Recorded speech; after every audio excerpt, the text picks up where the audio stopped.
um, Will gave me, but I added the song to it.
Welcome back, everybody, to the next episode of the Most Notorious Podcast with myself, Foreign Raider Jeff, Raider Will from the Silver and Black Podcast, and our guy at the end, Leo Cheeto Linus.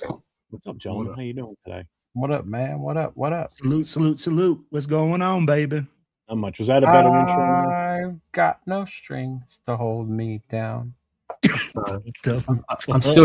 I'm still in Disney mode, dog. You know, Cheetolandia, bro. Hey, that looks such a good time, bro. I'm so happy you got it out there and enjoyed some Disneyland action. How was it, Cheeto? I'll be like, how's the weather out there? I'll be like, I want to ask Jeff because fuck, bro. That looks kind of rough on the East Coast. it was nice. Yeah. It was nice. It was like 80 degrees midday, so the sun came out a little bit, but it was cool. It was cool. I wish. See, I got to meet Darth Vader, and You mean a guy in a costume that looks like but he does it in character though. They have this whole thing where he talks to you that way.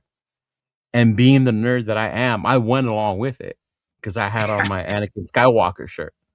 So I went along with it, and it was fucking awesome. But the dude only took pictures; they didn't do the video. Like, god damn it, yeah. Mm-hmm. But anyway, it was a lot of fun. You're excited to see a guy in costume. Just go to a Raiders game. You'll see plenty of guys like that. Yeah, but I'm a fan of this guy, not them. So there's a difference. Well, you're a fan of the character, right, Cheeto? You're a fan of the character, not the guy, because who knows who that guy is. I'm a fan of the character. I'm a fan of the movies. I am a fan of the series. That's how I learned to speak English. Was Star Wars was one of the first movies I ever saw like that. Yeah. Thank God it wasn't. man. Thank God it wasn't the Phantom Menace, because you need to learn how to speak like Jar Jar Binks. We'd be fucked. Yeah, no. This makes me think it's the best idea that I learned from from a Luke and Han. Yes, it means I know wasn't like that. Last time I went to Disneyland, they still had 20,000 Leagues Under the Sea. That ride doesn't even exist anymore in either. I heard last time you went to Disney, you actually kicked it with Walt. Yo.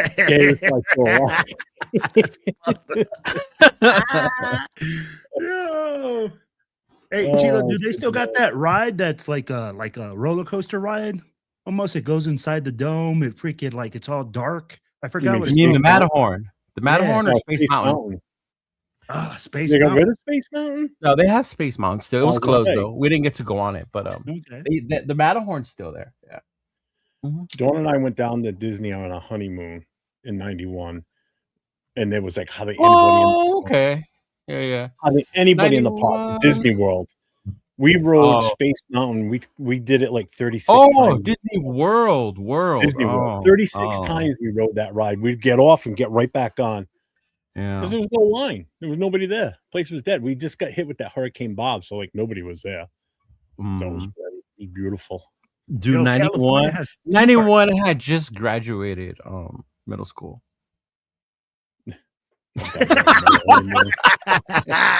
I remember because our tassel said 91. Yeah, 91. Hey. Let's check in with the chat. Let's see who's here, and then we'll get rolling tonight. So we got Sacktown Mike's in the house. What up, Mike? Big luck. No, Leo was on time. Leo was on time. Yeah. Jared is in the house. I had to get my wardrobe ready. You know, I got to make sure. Rorschach's here. Yeah. Daniel Berry. Cool Kev's in the house. What Ayo up, is here, Kev? my guy. Ayo. Raiders. Who else is here? Who else? I don't mean to be a downer, but I don't like the song. Not really my forte. No, Jeff, Sorry, we didn't get your we gave Jeff creative control and fitting Jeff's image. I think the song's very suiting. Yeah. Let's see, who else did I miss? Did I miss anybody else? It's kind of like why the connection one is more like a hip hop-ish thing because it's different with me, Nate, Jay, and you. Yeah. Yeah. Bueno's here, or it's his refrigerator. I don't know. Could be Bueno, but. So those that are not aware, I do have a poll up on my channel right now. I'll read it off to you guys if you two haven't seen it. So what is the rumor you're most tired of? In this did you hear the latest? Which one? There's two. So Maxx Crosby is no longer going to play football. He's going to play European football because he bought into a team. So that means he's getting ready to go over there and go play. God, bro. And then the one today was he had this this influencer who's into mental health and weightlifting. So now Max is gonna, leave the Raiders and go do that for a little bit as well. So just putting it out there. Don't shoot the messenger. Jesus Christ. Yes. Well, here's the questions on my poll. So what is the rumor you are most tired of? First one is Max wants out and we will trade. We're gonna trade the number 1 pick. Mendoza is the savior for the Raiders. And we always mess up the draft picks. So there's your 4 options. Well, number 4 is not really too far. No. Because he could probably, Max is the leader at 75%. Well, I'm pretty sure everyone's tired of Max. Yeah. What's up, 805? See you there. Alex, what's up? Raquel. What up, Bob? What up, Bob? What's up? What's going on, Raquel? I need to get that show again. Manuel's here. What's up, Monday? Oh, Raider Shopping Max. Yeah, that's another one. Raider Shopping Max. What's up, Dave? We drafted Mendoza number 1. Hate that damn rumor. Me too. That's not a rumor, though. I mean, I guess if that one is he's going number 1, period. Whether it's us or somebody else, that's just the conversation we're trying to have, right? Yeah. And I think that's where it gets twisted when it comes to me and you, Jeff, right? Thinking that he shouldn't go number 1. It's not that he shouldn't go number 1. We know he's going to go number 1. Me and you just don't want it necessarily to have to just be us. There could be other options. Yeah. Yep. I like that one, Manuel. Next is going to leave us to become part of SpaceX and fight. It says Will is now in on Mendoza at number 1. Just don't know. Answer that. Like what I just said. It's not that you're against him being number 1, right? Yeah. Do you think he's going number 1 regardless of the team that's picking him? Is he going to get picked number 1? Regardless of who the team is? Yeah, regardless of who the team is he getting picked number 1? Whoever's moving up to number 1, absolutely, Cheeto. I'd be like, it doesn't make any other sense. So he's going number 1, right? He's going number 1. I'll be like, right now. I think it depends on who the team. In all honesty, I think it really depends on who the team that would hold the number one. If it wasn't us or the Jets, it's going to be a different player at number one.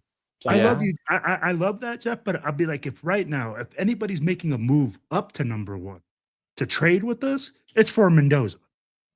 Yeah. Period. I'll be like, if but anybody's there's making a other move teams for that us, if it's they for have the number Mendoza. one. Like you think Tennessee would take him if they had the number one pick? But why would Well, Tennessee move up to number one?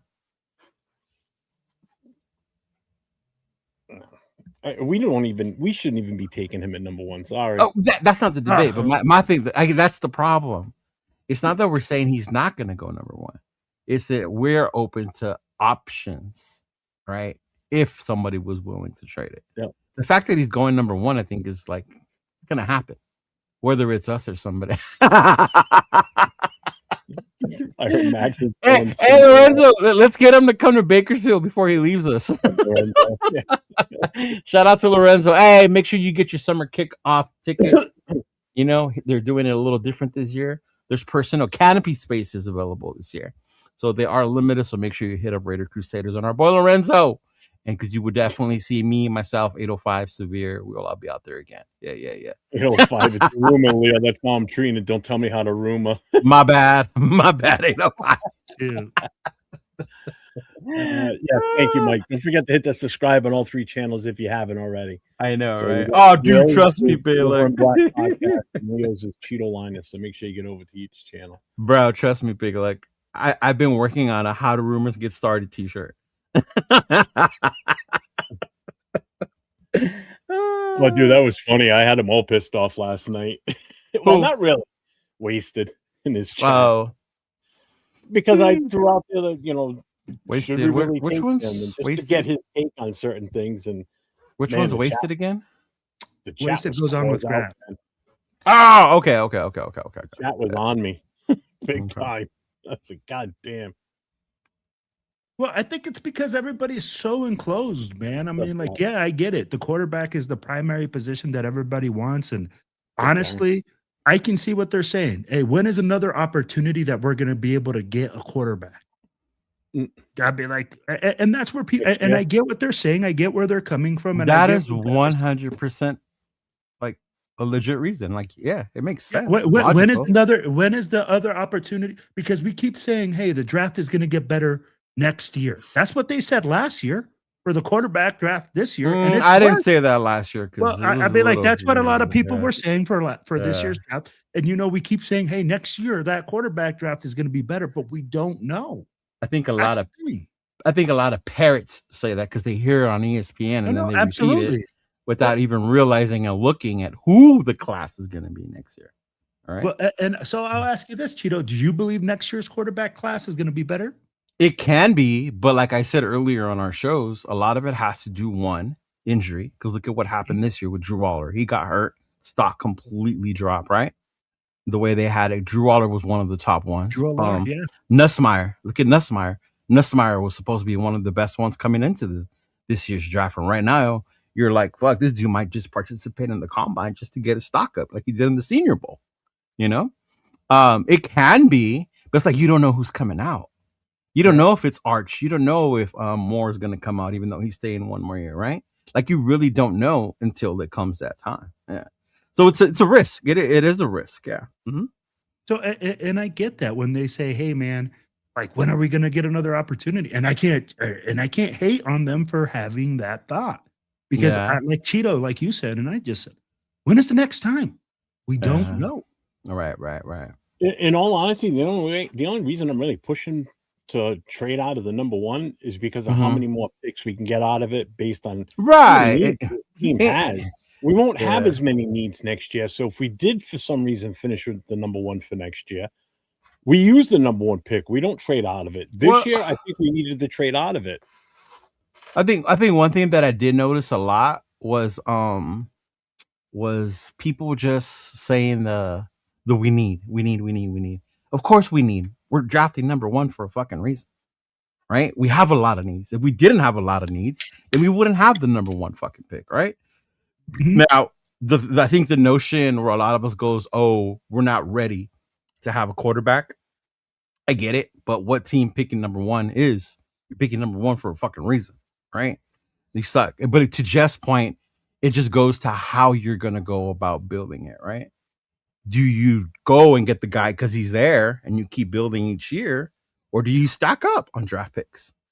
Yeah. Right? And you use this draft to get multiple people, or even say the Maxx. That's why, like, as much as I fuck with Jeff about Maxx, logically it makes sense.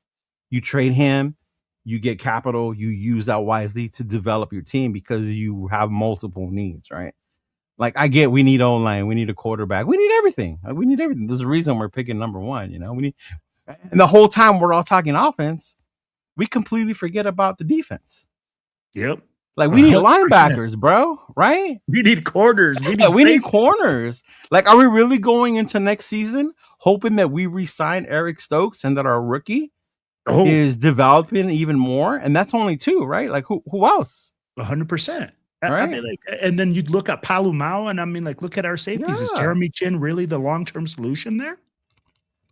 I mean, like, there's a lot of like questions that we have. And the Palumau was playing out of position last year. Yeah. Right? Like, to me, I think that's the thing is, how is the new DC, how is he going to use these new players? How's his scheme going to differ, you know? Because a lot of it right now, we're blaming it on Pete and that cover 3 system, right? That Pete and that cover 3, right? How did that work? How was that bad? Yeah. Mm-hmm. Jeff wants to trade everything, and Jack wants APJ to play center and center only, and the only player that ever played for the Raiders was Jim Otto. So, Jack, Right. I got you. You're right. Well, And if anybody hasn't noticed yet, underneath my name, Gut Snow, I do and will ship to you. So if you need some snow, let me know. I got about 3 feet of it on my property right now. We got another, think anywhere from 4 to 5 inches coming overnight tonight into tomorrow.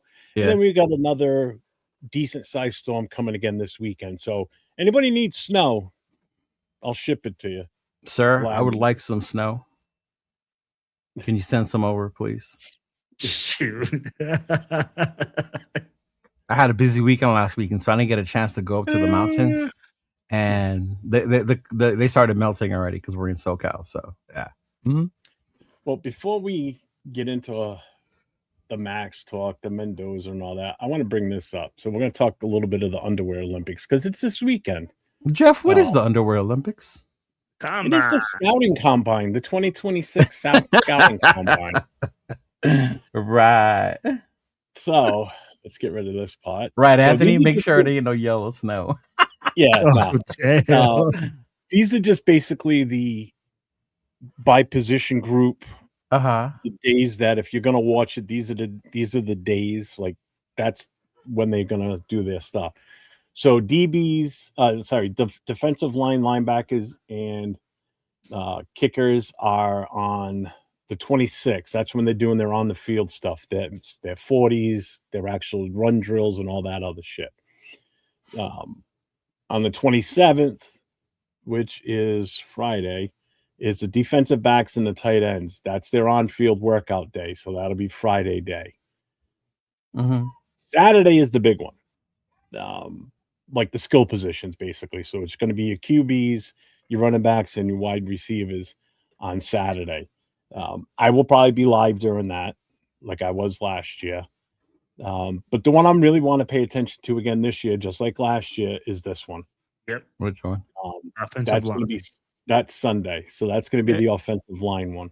And you want to pay attention to that one? Why? Because I want to see what some of these guys, you know, like I want to see this kid from Iowa. I want to see a few others. I want to see what Slaughter does. You know, I want to see what some of these other because as of right now, I don't know if anybody else has heard this yet. There was the rumor out there about Linderbaum. Supposedly Baltimore offered him a pretty good contract. And I wouldn't even call it a fucking rumor because it's logical.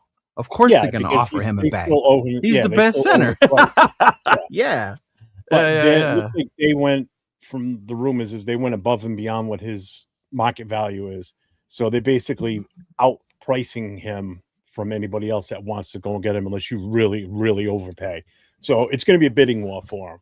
But isn't that what was said was going to happen from the get-go anyway with him? Oh, yeah. We had talked about that, but I didn't think Baltimore was going to have the cap space to do it for this year. they might be in the works of reworking someone's contract that we don't know about. So they may have just been prepared. The way for the that. Chiefs We'll know reworked in another- Mahomes' contract so they can have more cap space. Yeah. So we'll know a little bit more coming up. Ah. So basically, what Raider fans should watch for. So on the QBs, you want to watch mechanics and arm talent. Because don't forget, yes, I know it's Mendoza, but there's other quarterbacks in this draft. You still want to watch for them too. Just because we should grab 2 quarterbacks regardless. I think the only one that might throw is Simpson, from what I saw. I think the other ones are doing it just for their pro day, right? Yeah. Is Diego I'm Pavia not not sure. throwing at the combine? Oh, Diego's gonna do everything in his fucking power, bro. So, and you know what? But he might not though, because Go ahead, it can Cheeto. hurt you. It can hurt you. But let me Yeah. ask you this, Cheeto. So when you're in his situation, because his situation is total opposite, right? He's a kid that's being looked at as a partier, a kid that's a bad apple, probably, things like that, right? Total opposite of Mendoza. But Jeff just hit something on the head. We have to look for a quarterback, maybe in the later rounds as well. We can't just go and say, hey, Mendoza's the only answer. Maybe we load up in later parts of the draft. Do we take a shot on a Diego Pavia? You mean if we pick Mendoza, we pick another one? Later on in the draft, in 7th? That would be. I think that would be dumb if we did that. That would be dumb if we did that. Because we're basing out on the fact that this kid is our number 1 overall pick. That's our future. So why are we going to pick another one later on in the draft, even if it is 6th or 7th round? What's up, Anthony? We should still be picking a quarterback. No, I'm not saying no, but I'm saying if we pick Mendoza, why are we going to get another one later on? You got to think about it. Gino more than likely is probably going to get cut, and if we don't bring in another quarterback like the rumor, Kirk Cousins, whoever, then that means we're going to go into the season with just AOC and Mendoza, which means AOC is. You need a third. Now we don't have a third quarterback, right? They can go out and sign a quarterback situation. There's veterans out there, but now we have no viable backup immediately. Yeah, but I get that. But how does drafting a late round pick fix that problem? It doesn't, right? Well, it doesn't, but you still don't know. You grab somebody late. You grab, say, Neusmeyer late in the draft if he's still. No, I understand it. But you just don't. Not if you take Mendoza number 1. So I'll tell you like this, Cheeto. I see what you're saying, but I would do this. If you grab a veteran QB, if you bring in a Kirk Cousins. Remember, and this is why I hate doing the whole draft thing, because free agency comes first. Yeah. So by the time April comes, they could have signed another fucking, say, Jameis Winston or whoever, one of the fucking dudes that's out there, right? They could sign one of those dudes. Agreed. And then at that point, you're like, well, okay, they're bringing in this guy to be the veteran guy while they draft Mendoza, and he sits a year. So this is the question I was just about to ask you, Cheeto. Kirk Cousins just became a free agent. If you look at it, do you take a shot on Kirk Cousins and sit Mendoza and say, hey, I think the funny thing with the Cousins talk is we always talk about the money. Oh, we need this, we need that, right? Cousins ain't cheap, y'all. I don't know if y'all understand how many times Cousins has gotten paid. Oh no, he's expensive. Cousins is not cheap. So it could be one of the most. Well, the average price right now, basically for a veteran, it's going to be about the 30 mil mark. Exactly, and that's the going rate. It's not like we're overpaying for him, right? Yeah. So why would you invest that much? It's going to in someone like that than fucking Gino, that's for sure. Right? No, but why would you invest that much of your salary cap when you just said earlier, Jeff, in the beginning, we have so many needs? Why are you going to invest that in a veteran quarterback who's only going to be here for a year before we let Mendoza take over? That's why I'm fine with sticking with Gino for another year. I don't see why not. Or even O'Connell. If it's a year. You put Gino, now there's 18 mil dead cap on you. Then you go, you're paying one quarterback that's not here anymore to pay another quarterback that's going to come in for 1 year, possibly. Maybe you sign him for 2 years. No. What's the sense in it? Why are we wasting cap when we need all the money we can get to bring guys in? Let's just bring back Derek Carr. Why not, huh? Oh,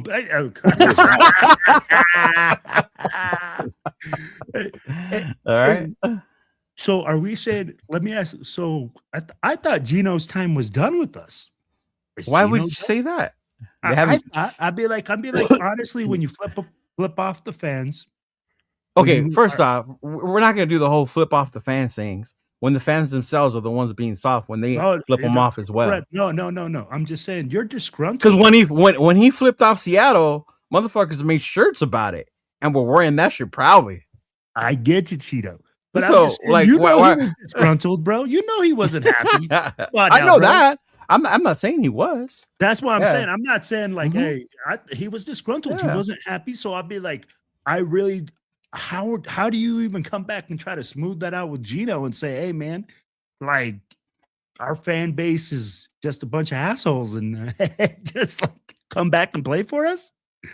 No, I think we talked about this before. That relationship's ruined just in general about the environment from being able to play here that way moving forward. You know, the pushback that would come from the fans, right? The fact that he was still here. The minute he threw one incomplete pass, the boos would come out and then you'd be more pressured to bring Mendoza in, you know? Even if we were winning. No, Yeah. 100%. Mhm. Yeah. But there's so many other quarterbacks out there that you could bring in. Yeah. Who would you like to see? No, man. I like you think- Jameis. I like Jameis Uh, for media television purposes. Oh, Jesus Christ. I would love to see. That's like the Jameis people that Winston. said they want to draft Mendoza just because he's a God-fearing man. That's what I'm No saying. other reasons, just that. Right. Okay. Like that Yeah. makes sense. Yeah, but imagine pairing those two together, though. Imagine pairing Mendoza with Winston, bro. Like, Oh my God. I hope we'd end up on Hard Knocks because that's comedy gold. that's what I'm saying. Like, and that's what I loved about Jameis when I saw him on Hard Knocks. Was he such a cool fucking dude? You know what I mean? Like, I Yeah. would just love to see him like wear our fucking Raider jersey. But I mean, hey, I don't know. So just real quick, I want to get through these and then we can talk about whatever. Yeah. What Raider fans should watch. So on the QBs, mechanics, and on talent, you won't have to see that from Mendoza because he's not throwing, which I think is ridiculous. He should throw. But anyway, no.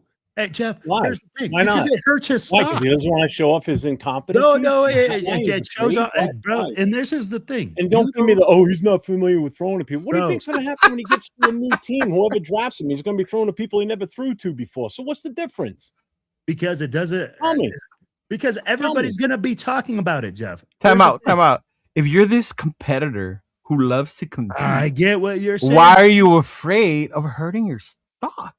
Every single quarterback has done it. No, I get that. I know that, dude. You don't tell me. I know why he's not doing it. I'm just Yeah. helping Jeff argue his Did you point. just say? I get what you're saying, Jeff, Wait, Will, what and were I you get gonna what say? Jeff is saying. Will, But what were you going to say? what I'm telling you is, hey, it just right now, it's just not done anymore, Jeff. For them, Why not? because people will go out and say, "Oh my gosh, did you see how terrible he was at the combine? Oh, but he's no longer the number one draft." And you know how Oh, it is. well, then don't fuck up the day of the fucking combine then. What do you want me to say? But That's the how- guys that are out there for the linemen or whatever, their stock can rise and fall because they misstep on what the coach. Let's put it this way. If you watch the offensive line when they do their thing, the coaches give them direction one time. They say it, and then they have a guy run through it, and that's it. And then they just do it. And if you Yeah. mess up, you mess up. Guess what?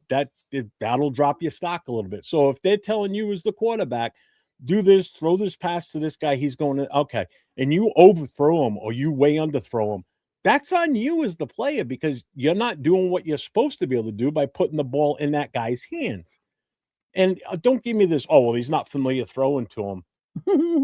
So So let me what's- ask you what's this, he gonna Jeff. do when he's playing for the Raiders and he's out there with the first practice and he's throwing lame ducks everywhere because he's not used to throwing to these guys. He's not adjusted. He's to throwing it. to Megatron Jr.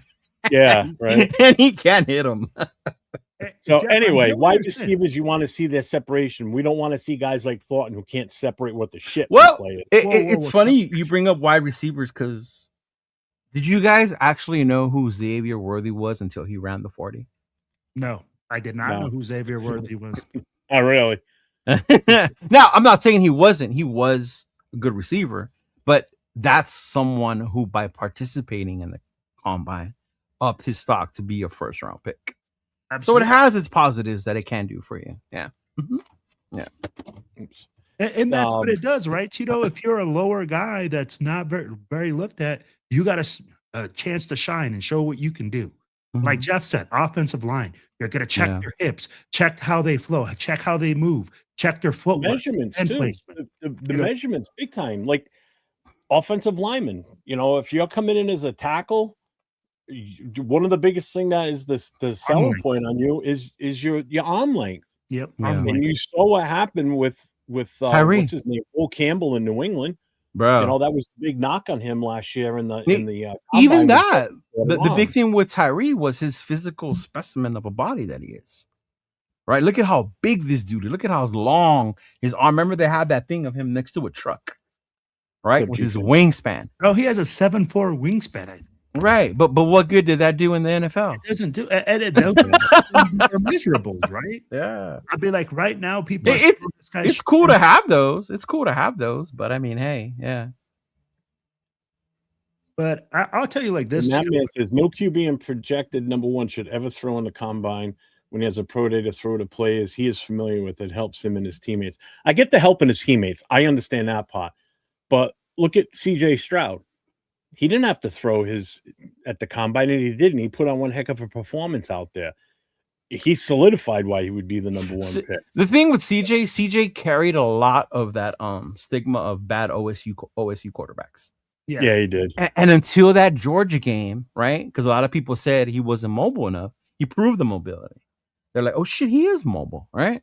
So then, of course, he did the combine and he made himself more solidified in that thing, those doubts that people had. Although, even in that draft, if you remember with CJ, there were some people who put that out there about him not being smart. That he scored the lowest score ever on the Wonderlic or whatever the fuck. Yep, I remember that. That was the knock on him. Yeah. And was he the consensus number one, Cheeto? I don't think no, Bryce was always number one. So that's why he went out and performed, because he was trying to elevate his stock. Yeah. Because he wasn't the consensus. No. Bryce was, yeah. Again, on the offensive line, we still on this. The wide receivers, you want to see their separation and their 40 time. Offensive line, definitely their footwork and like their ability to anchor down. That's a big one, is the footwork, because that's what I was looking for a lot during the combine last year, and which is the same thing I watched when I saw Caleb Rogers get out there. I didn't care about what went on with the play. I was focused on watching him when he finally got his first chance out there on the field. Yeah. And his overall stance, like his framework, he just looked good. And it made me really shake my head. Like, why is it taking this long for this guy to get out there? Where his first game right away, he already looks like he should have been playing for a few weeks already. True, but then when he played against better talent, the Philly game, it showed why he needed more time to develop. Oh, that whole team needed more time. Yeah, that's what there was nobody on that team that did good at all. You could have had a freaking 15. Because you talk about the Philly defensive line, that shit's no joke, bro. Wow. And then on the defensive line, the explosiveness, how fast they get off the line, what type of brain they have, that difference. And then obviously the interviews, leadership, and football IQ. Yeah. So make sure everybody's watching for this stuff. So again, here are the dates. So the 26th is DL and linebackers. 27th is defensive backs and tight ends, which is kind of like the boring one, I guess you could say. What? Although for the for me, bro, back, not for you me. want to watch the 40s on those and their measurables, because you want to see if it's a shorter dude, taller dude. The one that gets the most views is probably the quarterback, running back, wide receivers. The Saturday one. It's all your skill positions. Your skill positions. So definitely tune in on that one on Saturday, and then because we're going to be looking for wide receivers too. So I want to see who's looking good out there, who's going to possibly move up on the the potential draft board here. And then March 1st is the offensive lineman. So Saturday and Sunday will be live for those. So, and then that was it. That's the end of the slides. So I threw that together today real quick. So just wanted to make sure we talked about that because again, it starts in. I mean, they're already all there, basically. Yeah, they're already all there and stuff. Yeah, they're already talking with players and interviewing players and such, and coaches and GMs are talking to each other. So this is where deals will be made too. That's the other thing you think about. This is the first time that they're all together. You know, GMs, scouts, coaches. You know, so there's going to be a lot of talking. There's going to be a shit ton of rumors that come out of this for the next few years. Every year. The rumor mill is going to be massive. So get ready for more Maxx Crosby rumors. Yeah, because if you think the Maxx Crosby stuff stopped, forget it. Yeah, it's going to keep rolling. Yeah, I mean, and I know, Will, you asked earlier, like the combine was coming. We were going to talk about today, like why does it matter? Like, what's the point of it? It honestly, I've always seen the combine as one, like that's where people who are below the radar can stand out. Yes, You know, I agree. You don't watch the combine to go see Mendoza throw, right? Because he's not going to. He's going to do his pro days. They've been doing this for a couple years now. You know, Cam Ward didn't throw. It's been going on for years now. It's been going on for years. These top guys don't throw. They only save it for the pro days, right? But you get to see some of these guys, like when you watch shows like 805 and them, or you listen to Todd McShay and things like that. The guys they bring up, these guys to look out for. You look at them on the tape, right? So like what Jeff was saying, right? You start to see that. Yeah. Then you can start to see like, hey, this guy's that, or somebody like I had no Xavier Worthy. I had no idea he was that fucking fast. When he ran that 40, I was like, God damn, that dude is quick. Right? When you see shit like that. Yeah. Or even with running backs, you know, you see running backs. Genty didn't run the 40 last year. Yeah, No. because it was Right? because it was questionable, right, Cheeto? Right. He just walked around with his shirt off. Well, a lot of people said it was because he didn't want to because of the speed. Mhm. Someone said he didn't have to. He was already solidified as the top running back, so there was no need. But yeah. Yeah. And honestly, I wasn't mad because I've seen running backs there run an amazing 40, but they didn't have the other skills needed Trey to Archer. be complete running backs in the NFL. Yeah. Yeah. You know what, Cheeto? I Yeah. love what you said, man. It's you're absolutely correct. What the draft is about is finding that guy that you see something late draft that you're like, who is that guy? What school is he from? And then the one thing that I do like is like once you see that, a lot of coaches are like, show me how that transfers over to the game.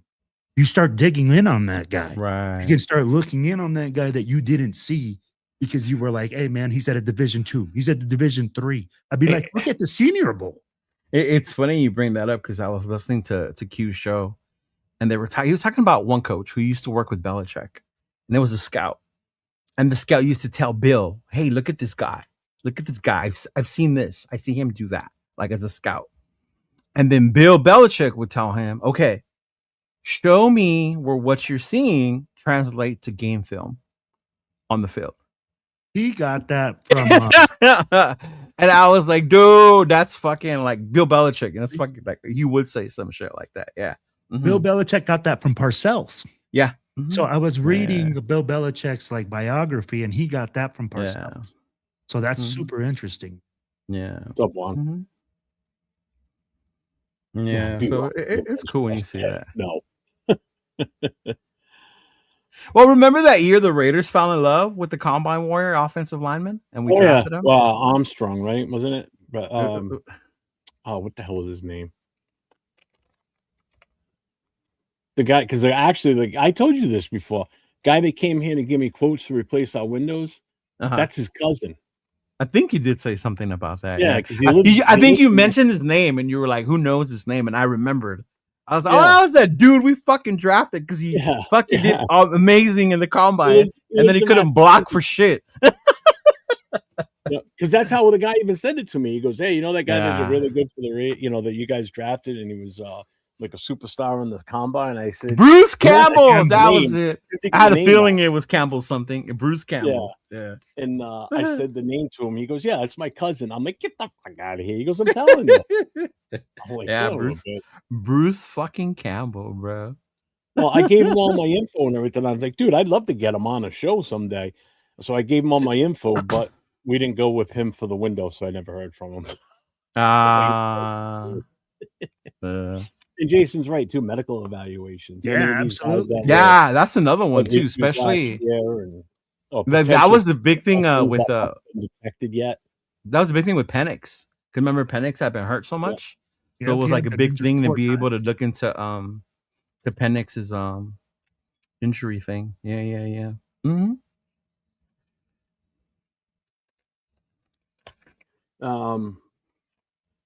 So I'm just gonna put the banner up and we're just gonna free ball it at this point. You ready?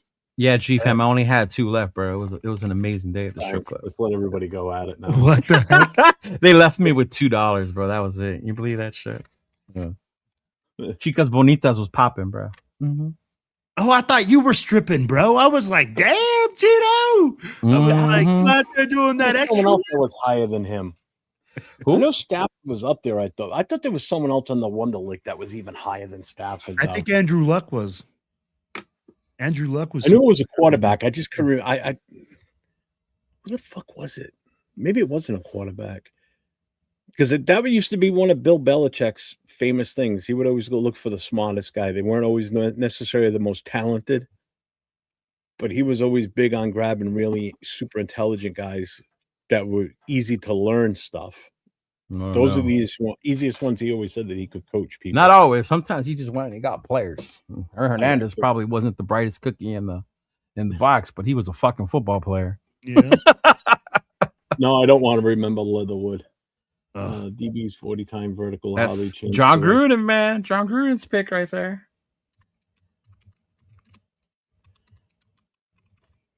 So we're not going to talk about Max. I mean, I put it up there. Max talk. There's no reason to. I'd be like, really? No, but I will say this, and I think it's funny how when Max came on and he said he came out and said he wasn't.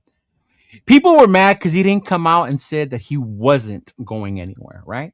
All he said was, I just plan on being here. Whatever he said, right? People took it all. He never said he wasn't leaving. I didn't hear that same pushback today when Spytek said, I expect him to be here. Now, we don't plan on moving him. Right? Because if Max would have said some shit like, I expect to be there. Oh, you hear that? He said expect. That doesn't mean that's a for sure. This could have been his time to say, I'm not going anywhere. No. But Spytek said, I expect him to be here. You didn't hear all this outcry about like, oh, they're going to da-da-da-da-da. You know, like, come on now. Keep it the same for both of them. Now, I'm not saying they're going to trade him. I understood what he meant by that. Even when they asked him at the end about the offers or whatever the fuck, right? But I'd be like, and it's funny because people like, and you told me, Will, context. Because you're like, I was like, I was like, wait a minute, context. But I get what you're saying. People are going to say, because he said that we're listening, immediately we're trading Max, we're trading him. No, I'd be like, you have to listen, though. I mean, like, if somebody came up and said, and again, the Micah Parsons trade, and it's not happening, because I'm telling you right now, if it was happening, people would be talking about it. I don't see 2 number ones and an extra guy coming. So the trade value really for Max isn't what people think that it would be. No. So are you really going to trade him for a 1 and a 2? Or 2 number 2s? Hey, Jeff. Take a wild guess. What position player had the highest Wonderlic score ever? Center. Offensive lineman. No. What position? It was a punter. The only known player to get a perfect score on the Wonderlic test came from Harvard, and he primarily played special teams. He was a punter. What did he score? A perfect score? score? 50. A perfect score of 50. Yeah. The second was Mike Mamula, defensive end. After that was Kevin Curtis, wide receiver. And then Ryan Fitzpatrick. He got a 48. Yeah. Fitzpatrick is a smart dude. Yeah. He went to an Ivy League school, right? Oh, wow. He's a Harvard graduate. Yep. Harvard, right? Yeah, Harvard project. Yeah. Ben Watson, a tight end. You remember him, really? Ben Watson? Yep. Yeah. Ben Watson was fucking 48. Yeah. That's crazy.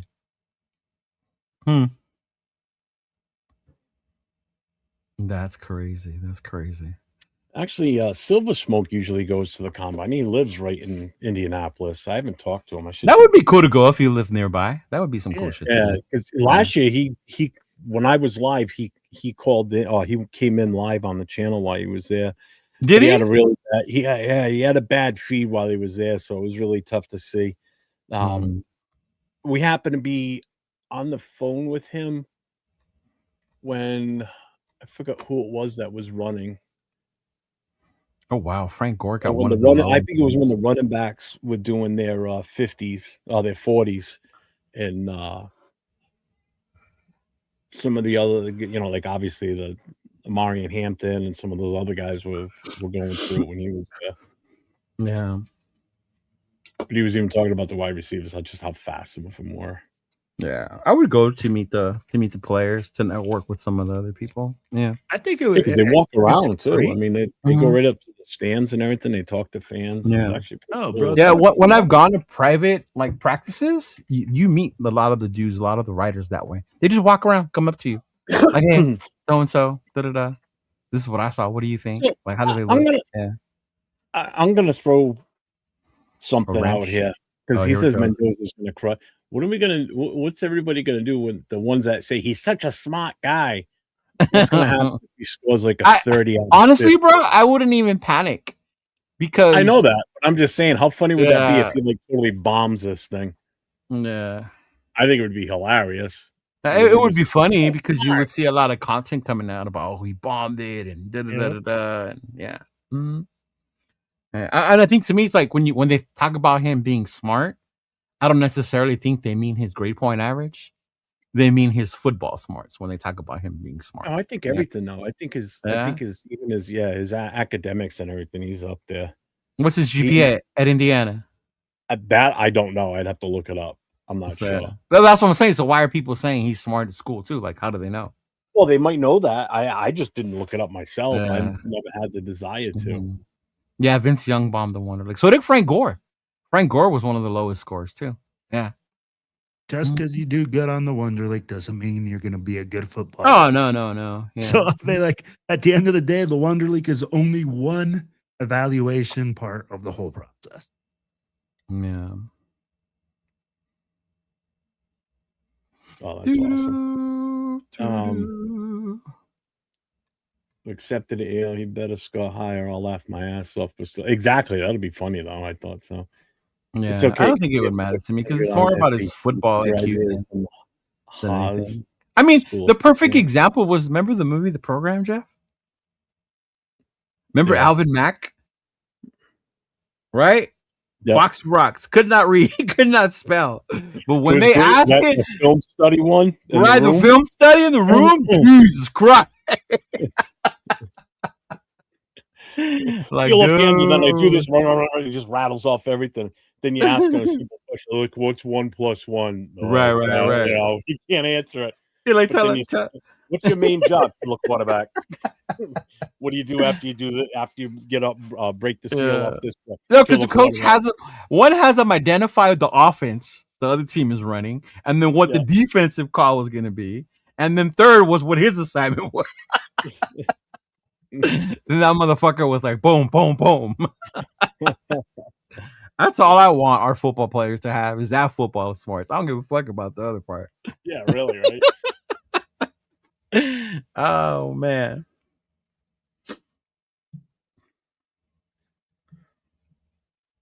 Wait, so he's coming off made. So hold off on trade value. We can't hold off on trade value. No. All right. Do you know how to read right? What it says? Yeah, it says hold on. His message. It says, he goes, Max is coming off a major surgery. Hold expectations on what he is valued at until he is healthy. That's what he's trying to say. Yeah, but I'd be like, we can't hold on expectations.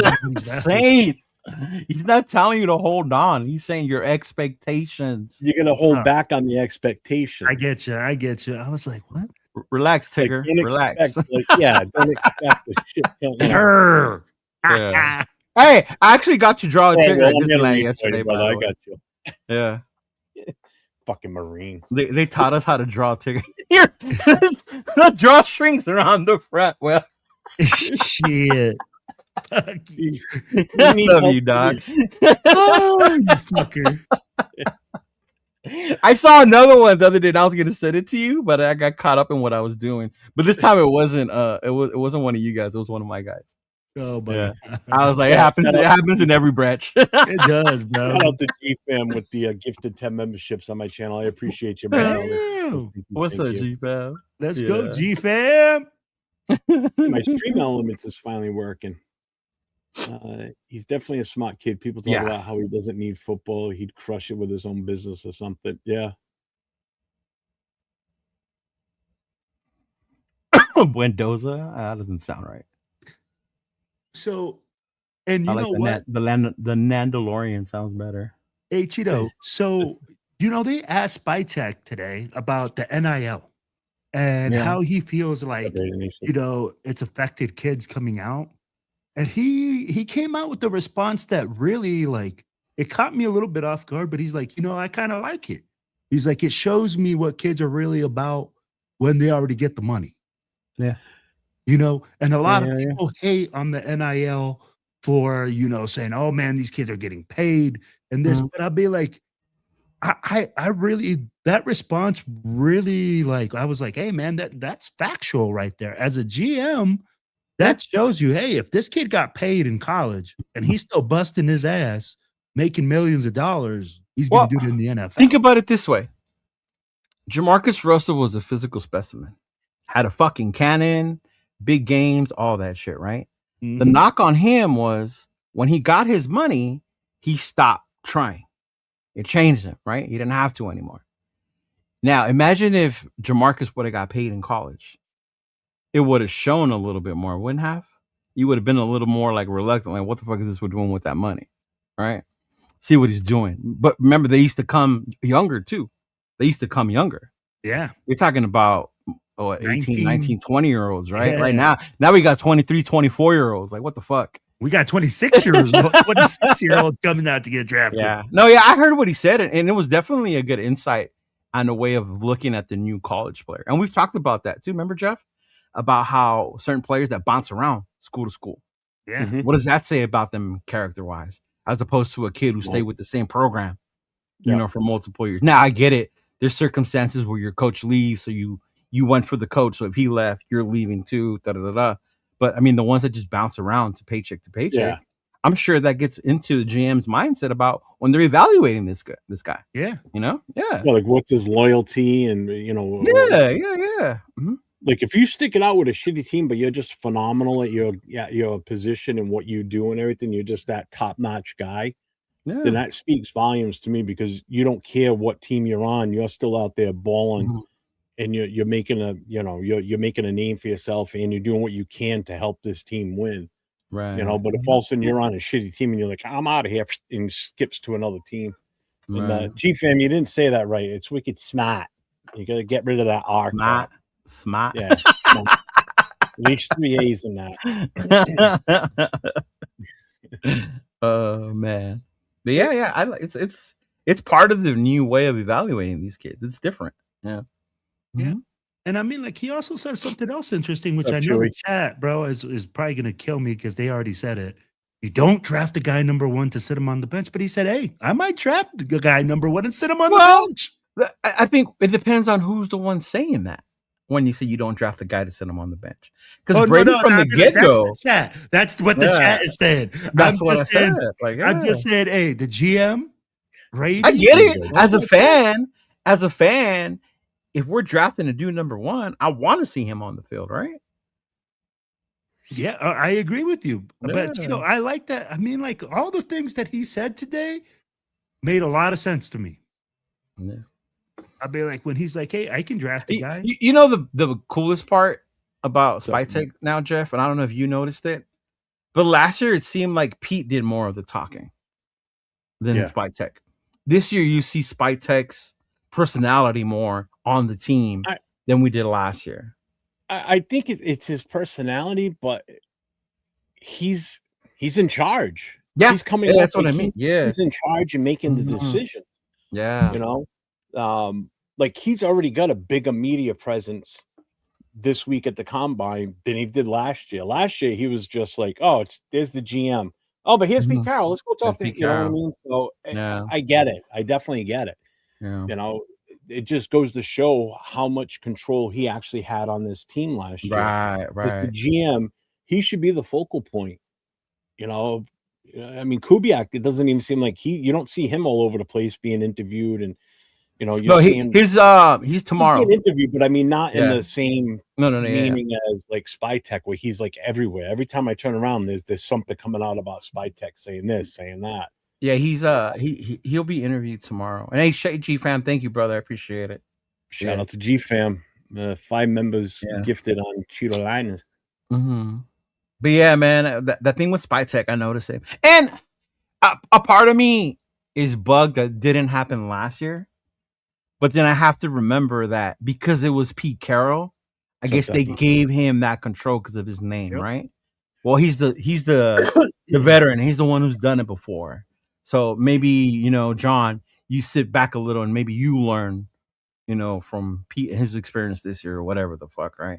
But this year, like I'm buying into the Spy Tech so far this year, man. We'll see what happens after March 11th, right? When March 11th comes, you know, and we're like 2 weeks in, and we're over here like, wow, fuck, you know, that shit might be a little different, yeah. Mm-hmm. But I'll be like, this year it's been like that from the beginning, from the hiring of Kubiak. Mark has taken a step back. He's letting Spy Tech come out in front, and he's being the lead dog. I don't think Mark ever was the guy though. Yeah, but I'd be like, if when you looked at him as the franchise, everybody, you know, always had him and his dad, right? As the face of the franchise. Oh, you know.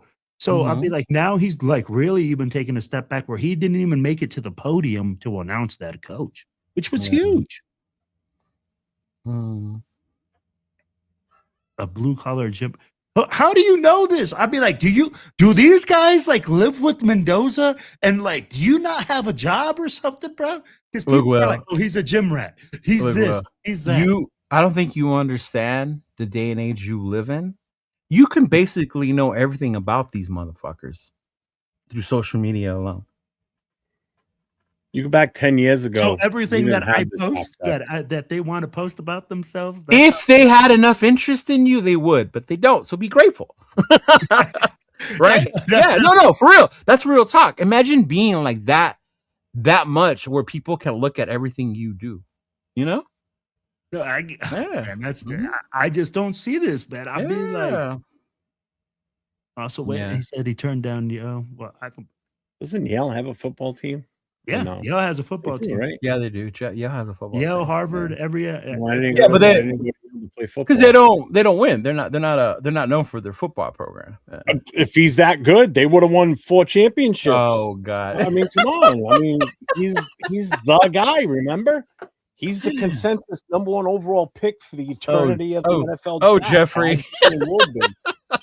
Come on, man. He's the savior of Raider Nation. Let's go. Oh, man. Fucking go.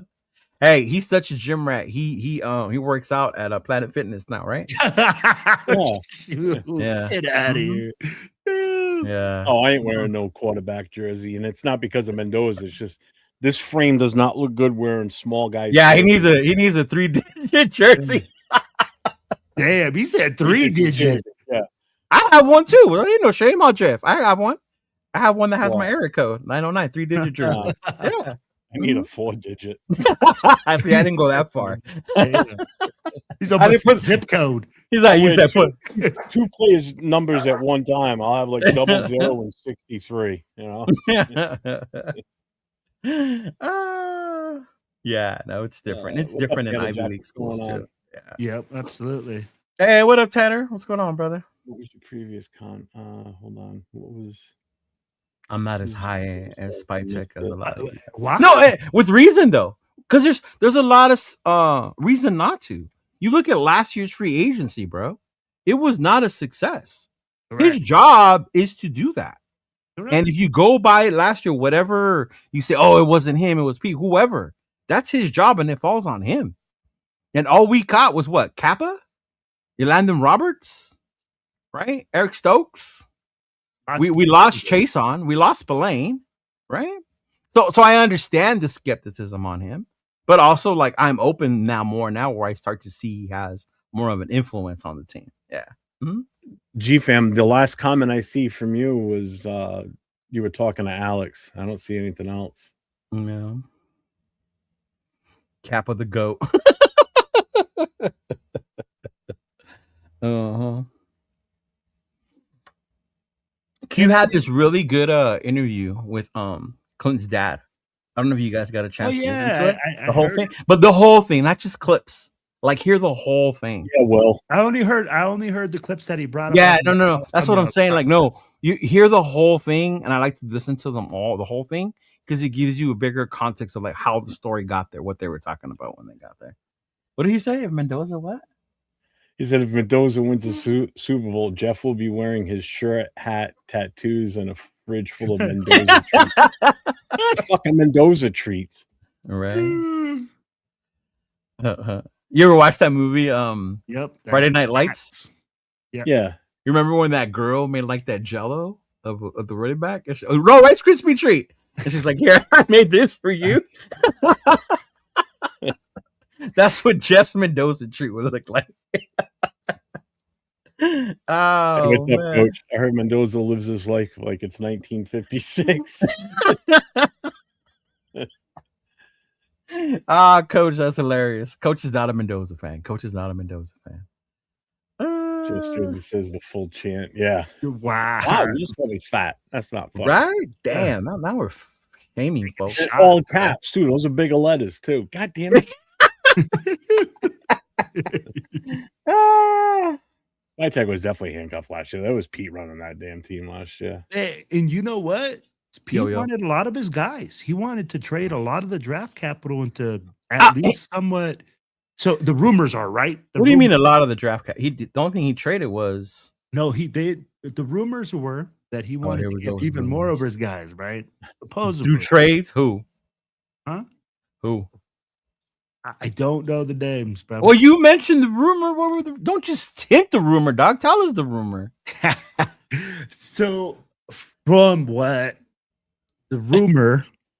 Oh, bro, I didn't even freaking adjust that. I will, G fam. I haven't even set up the store. There's so much on that I haven't even done.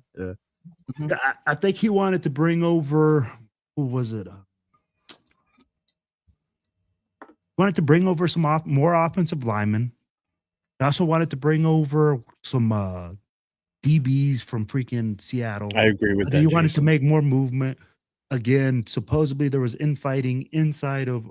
I'm going to get you this article, Cheeto. Supposedly there's some supposable infighting on that. I hope you didn't get it on Facebook. I'm just saying. Nah, it was on like a freaking article that I read. There was this article floating around Facebook about how we signed this offensive lineman from the Lions and he can't wait to get here and play for us. What? That I haven't heard. Yeah. No, that I haven't heard. Yeah. Mm-hmm. What's going on, man?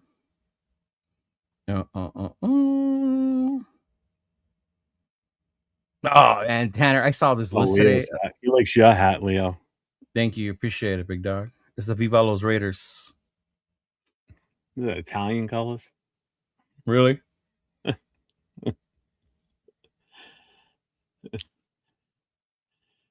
If we were Super Jeff, he's celebrating regardless. Oh, of course I am. I told you, if we draft him, I'm fine with it. I mean, what are you going to do? I'm behind him. I think that's the part people get twisted. I'm not going to sit here and be mad if he... Right? Yeah, they think because we were like against or we're pro trade that it means that we're not going to be happy. They're like, no. At the end of the day, whoever the fuck is on our team, that's who we're going to cheer for. Yeah. Mm-hmm.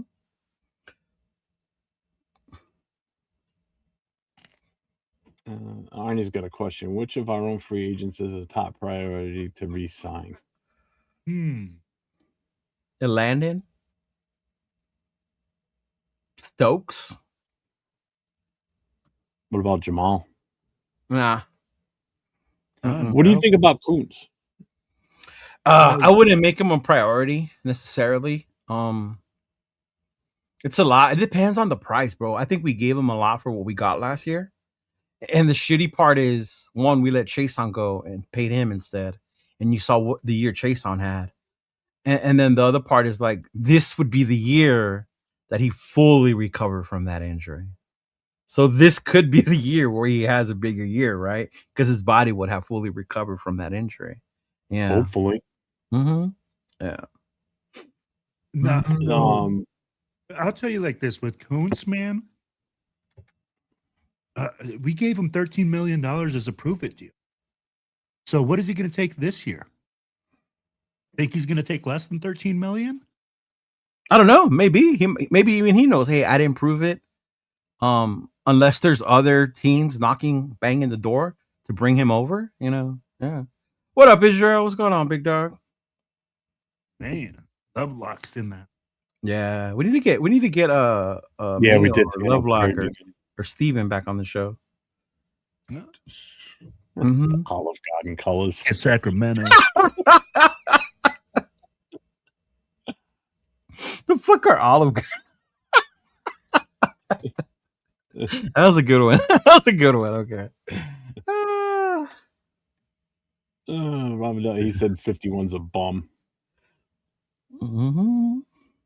With a milk cart. Yeah, what's up, Israel? That's funny. The guy on the milk carton. Your comments say otherwise, Jeff. That's a fact. Then you try to play it off. Embrace Fernando Mania. We'll feel. What?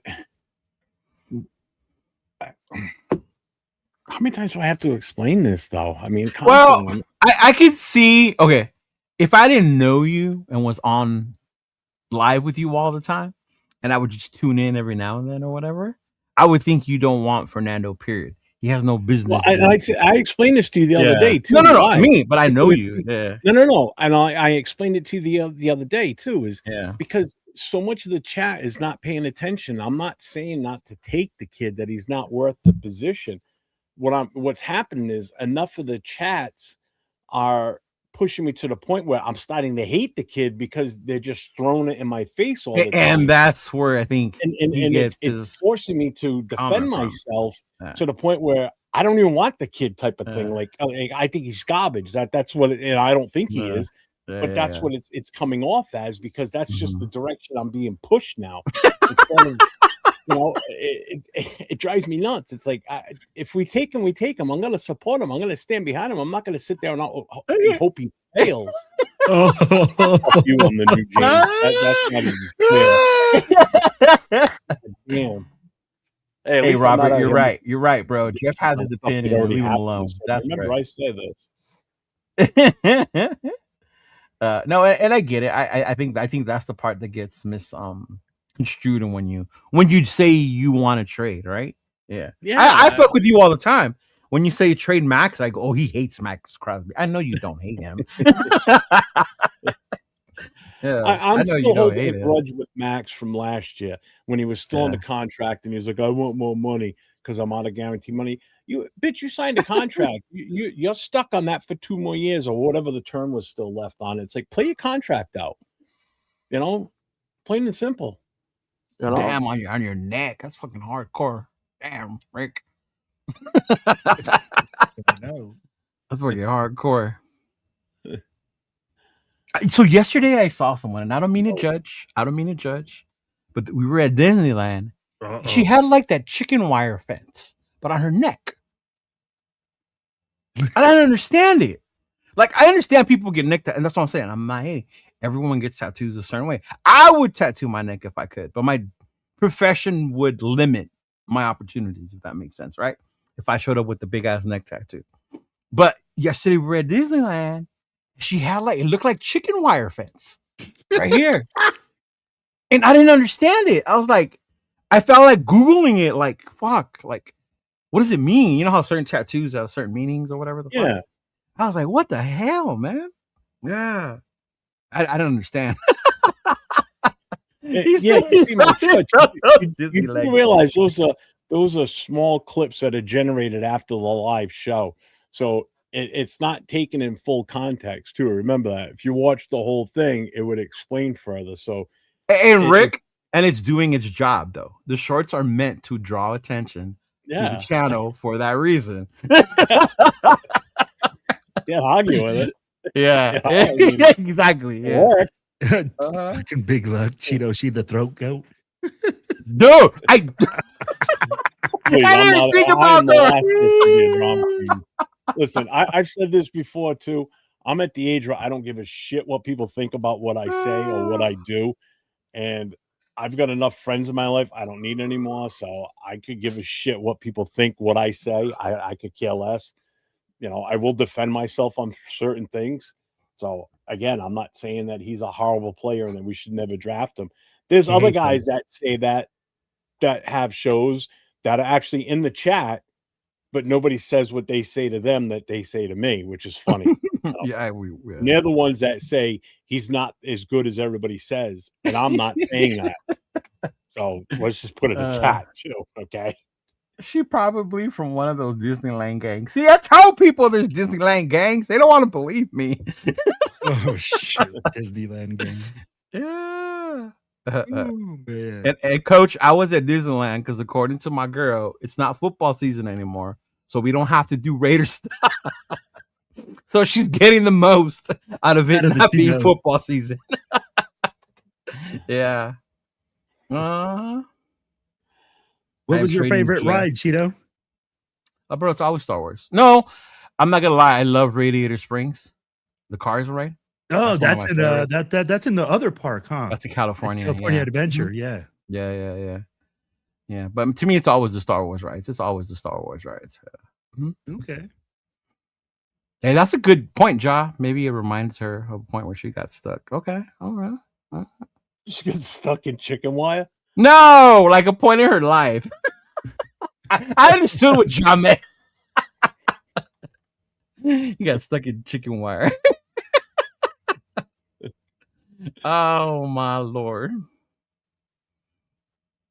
Oh, see, that dick was Team Donald Duck. He went there for the food. I did. You know what? Some of his videos from yesterday, they were all about food. So that wasn't even my idea. That was her idea. The minute I told her where I was taking her, she went on Instagram and looked up all the food spots. Yeah. What's up, Daniel? Yeah. I was like, okay. Like I only knew about the fried chicken and the Dole Whip. Like, all right. Bro, did you go to the secret bar that they have at Disneyland? No, we didn't go that far. Oh, shoot, my wife will find the bars and stuff like that. Well, all the alcohol's on California Adventure side for the most part. Yep. Just join in the cult. Yeah, well, you let me know when you dip your toes in it, because then I'll join. I know, right? Look who's talking over here. All people, right? Talk about anti-Fernando not being called out, right? Yeah. You know, I think with 805, it's the way he says it. He articulates it so well. It doesn't come off as hate. He's such a nice guy, maybe. Donald Duck and those Disneyland gangs. Oh, man. What's up, Show Deuces? What's going on? It was funny because we saw someone, because my girl thought I was just bullshitting, and they had like kind of like a biker vest, but it was all Disneyland out. And I'm gonna see right there. There's one of them right there. And she goes, "Oh shit!" I'm like, "I told you." Think I'm over here playing? Yeah, I saw that. The one has to be minimum of 19. Yeah, it's gonna be. I'm willing to bet it's over 20. I think it's gonna be closer to 25 by the time it's all done. I wouldn't be surprised. Yeah, I agree. That's a lot of money. Yeah, but he's that good though. Supposedly. I wish I got a pass to Disneyland Hopper, bro. No, I have a hookup. Costco package. They work at Disney and then they get me in, so I get that and the Lightning Pass. Damn. Yeah. Right, Money Chuck. In all honesty, you're absolutely right. There was a time where like cops couldn't even show their tattoos.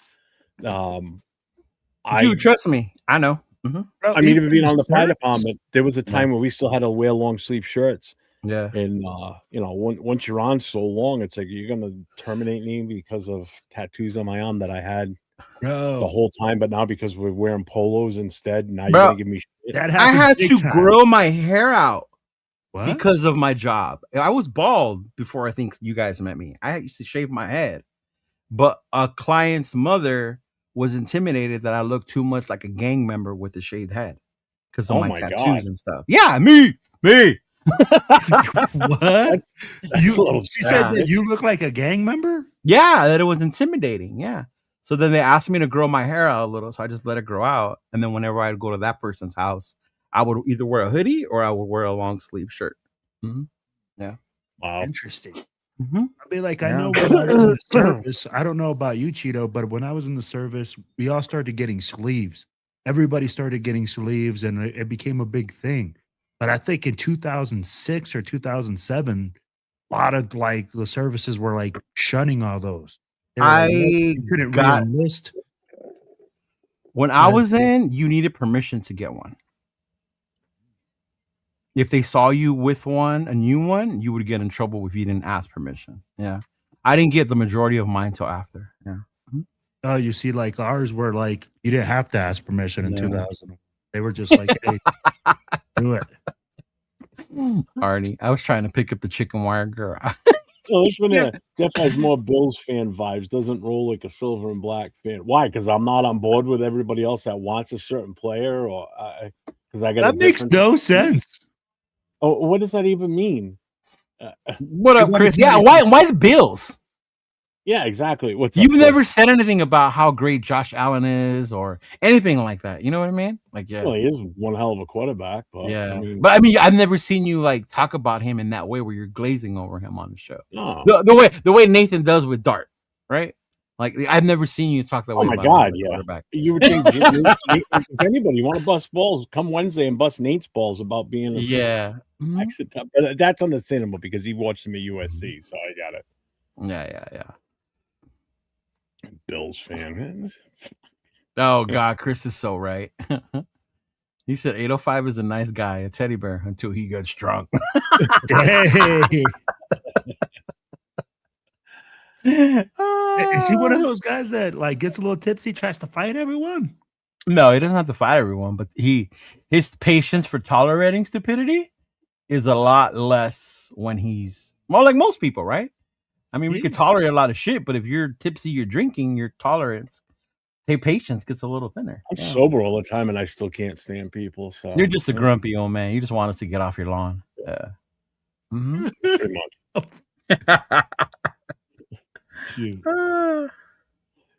Well, you never saw the show about a year ago when 805 when we re-signed Adam Butler. No, I didn't, man. I did not. Oh my God, dude! Comedy gold. He Watch came in with a bottle in hand and a glass, and he was just like, I'm gonna need a direct link to that. I'm gonna need a direct link so I can rewatch that episode. Yeah, it was on this page a year ago during free agency when we re-signed Adam Butler. Man, Jesus Christ, yeah. Fucking John Rader, don't ever take me to Disneyland. I'll be out of your sight in seconds to go to get food, nachos, some churros, and then a pail like a fucking Beetlejuice. Bro, that fucking garlic cheese pretzel was fucking amazing. What's up, AR? What up, man? What's going up, gang? How you doing?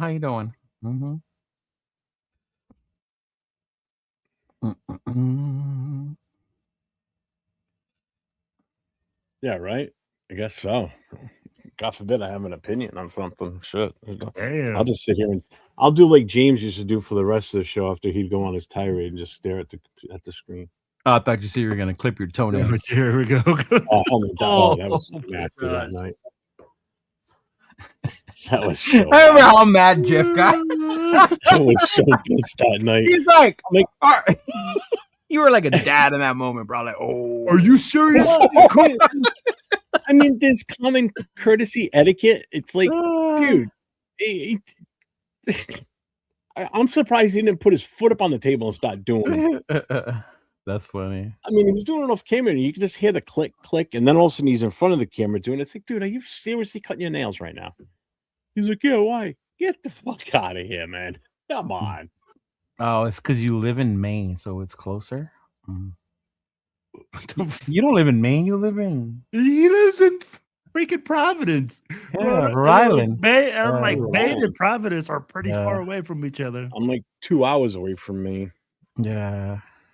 Oh my God, I did not wear a Mendoza jersey, but I had on my Super Bowl hat that AR gifted to me for winning his trivia game. But I put on magnetic Mickey ears. You guys know how many times I got stopped and asked where I got my fucking hat at? Like, bro, where did you buy that Disney Raider hat? Bro, where did you buy that Disney Raider hat? I'm gonna just go start selling those next time, dog. Yeah. Bro, I'm just gonna make some Raider hats and add the ears and be like, hey. Yeah, there were so many dudes that were like, hey, bro, where'd you get that hat? I like, man, they're just magnetic ears, bro. I just put them on. Like, that was all I did. Don't give away your secrets, bro. Why are you giving away your secrets there, Cheeto? Did you see Sacktown Mike's comment? I don't know if I want to put it up, but it was pretty funny. Let me get to it. Where is it? Where is it? Yes. The president of Black Hole chapter. He is. Thanks, Mike. The New England one. Yeah. That's my guy.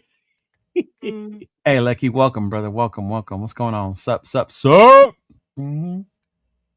My resume will blow you. Oh, now we're measuring dicks now, I guess, too. Apparently, yeah. Well, let's hear your resume then. Oh God, what? See? Fuck, why not? Better yet, call in Saturday night and you can tell it over the phone. Show Saturday night. You can come on and talk. I'll even bring you on goddamn screen. I don't give a shit.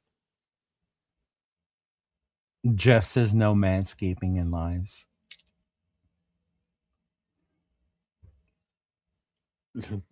Yeah. Look at Big Luck.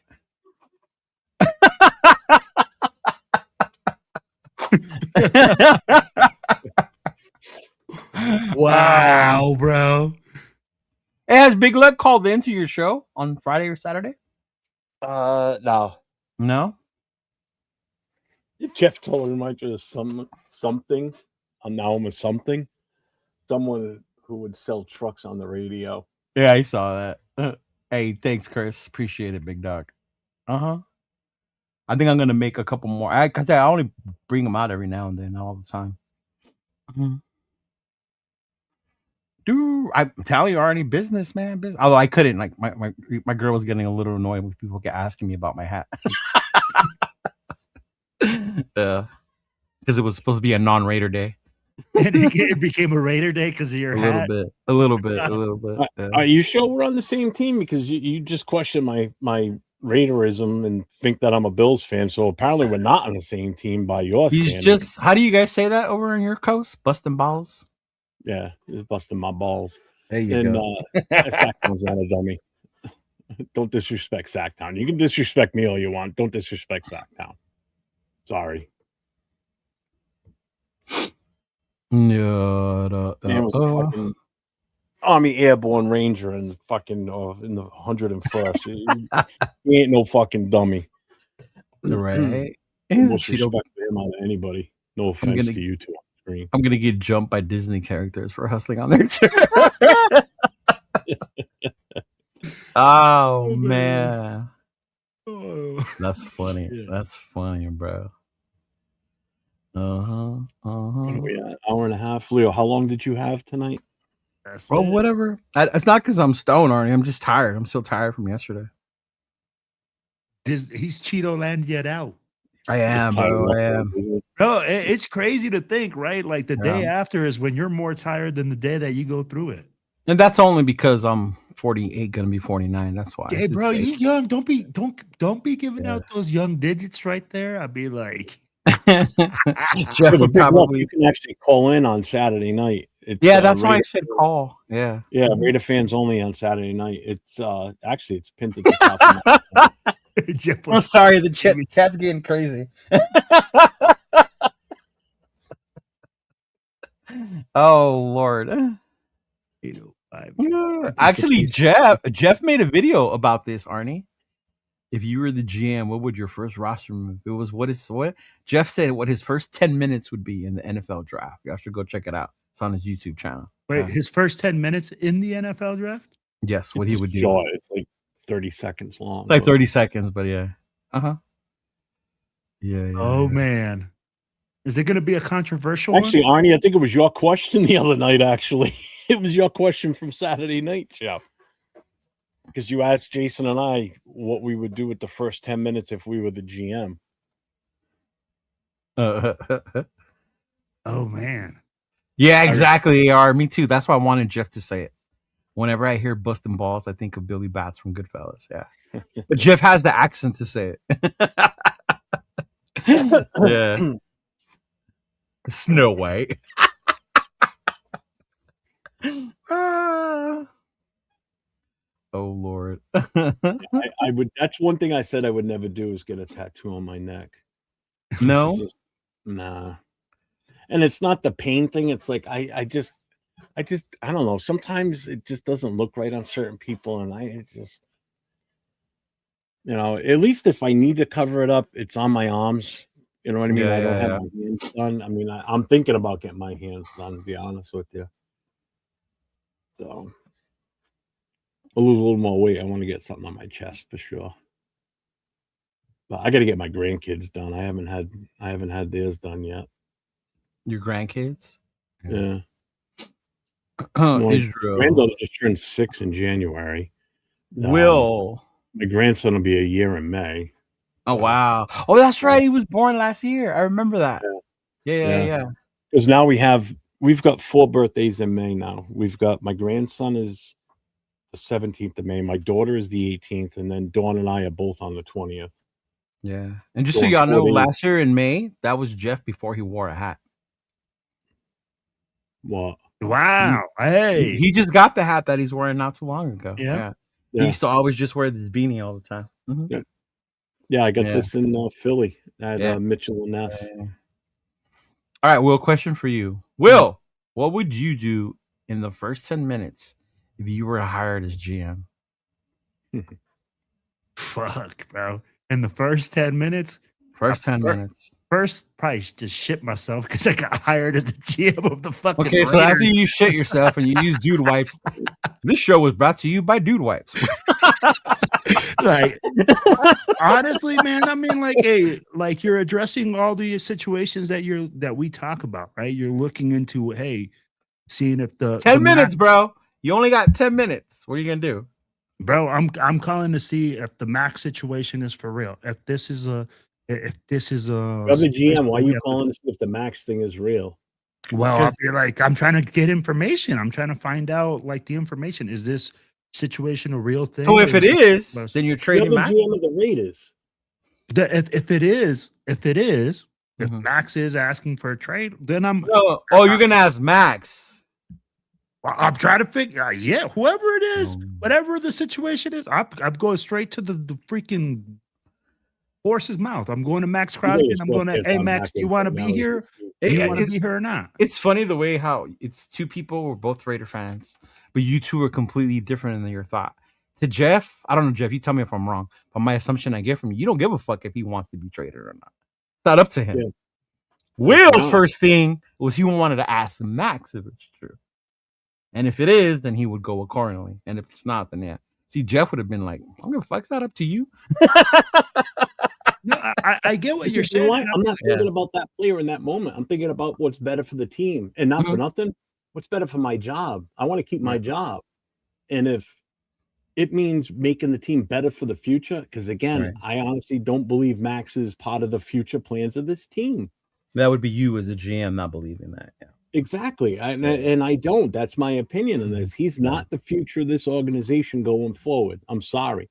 There's going to be a new face coming in that's going to be the future of this team. It's going to be an offensive-faced team going forward after this year. It's plain and simple. And I get what you're saying, Jeff. I'm like, for me, like I said, I would ask because I'm like, for me, I think if he's not saying it, if he says he wants to stay with the program and he's in, then hey, I'm still going to listen. I mean, like, it's still my job to listen. If somebody calls me and says, bro, I got 3 number 1 picks for Maxx Crosby, I still have to listen. I'll be like, obviously I'm going to make the best move for the team. But if I go and I say, hey, man, really the value in those guys that they're trying to trade me for, he wants to stay here. I don't think that valuable is equitable.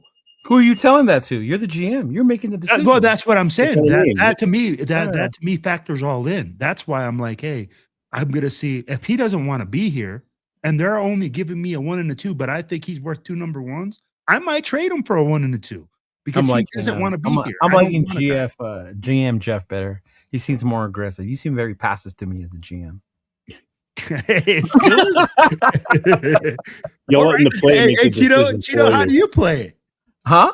How do you do it? Your first 10 minutes as GM of the Raiders. What are you I'm doing? not even fucking with the Max thing. My first 10 minutes is the Okay, GM. so what are you doing? I'm looking into how many of these motherfuckers want Mendoza and what are they going to give me for Mendoza. So you're calling other teams to trade back. Well, obviously he's got written down somewhere who's called. So I look like, okay, this team called, that team called. He got you. The other part is I'm going to look where they are in the draft because I'm not trading him to like a team that's picking basically in the second round, right? A bottom fucking first round pick. All right. Yeah. So I'm trying to see what it is, where it's at. But yeah, I'm listening to it, right? I might catch a few notes. Oh, so and so called about Max. Oh, Detroit doesn't pick that high. What else are they offering? You know? Let Detroit send their receiver and 2 picks. Like maybe I'll do it that way, right? Maybe. But yeah, my first thing would be to honestly listen to those trades and sign Derek Carr. I'm just kidding. You just got fired. What a season even starts. You're out of here. Man, it's because I listen to his stupid show all the time, and it makes me like him again as a person, not as a player, but as a person.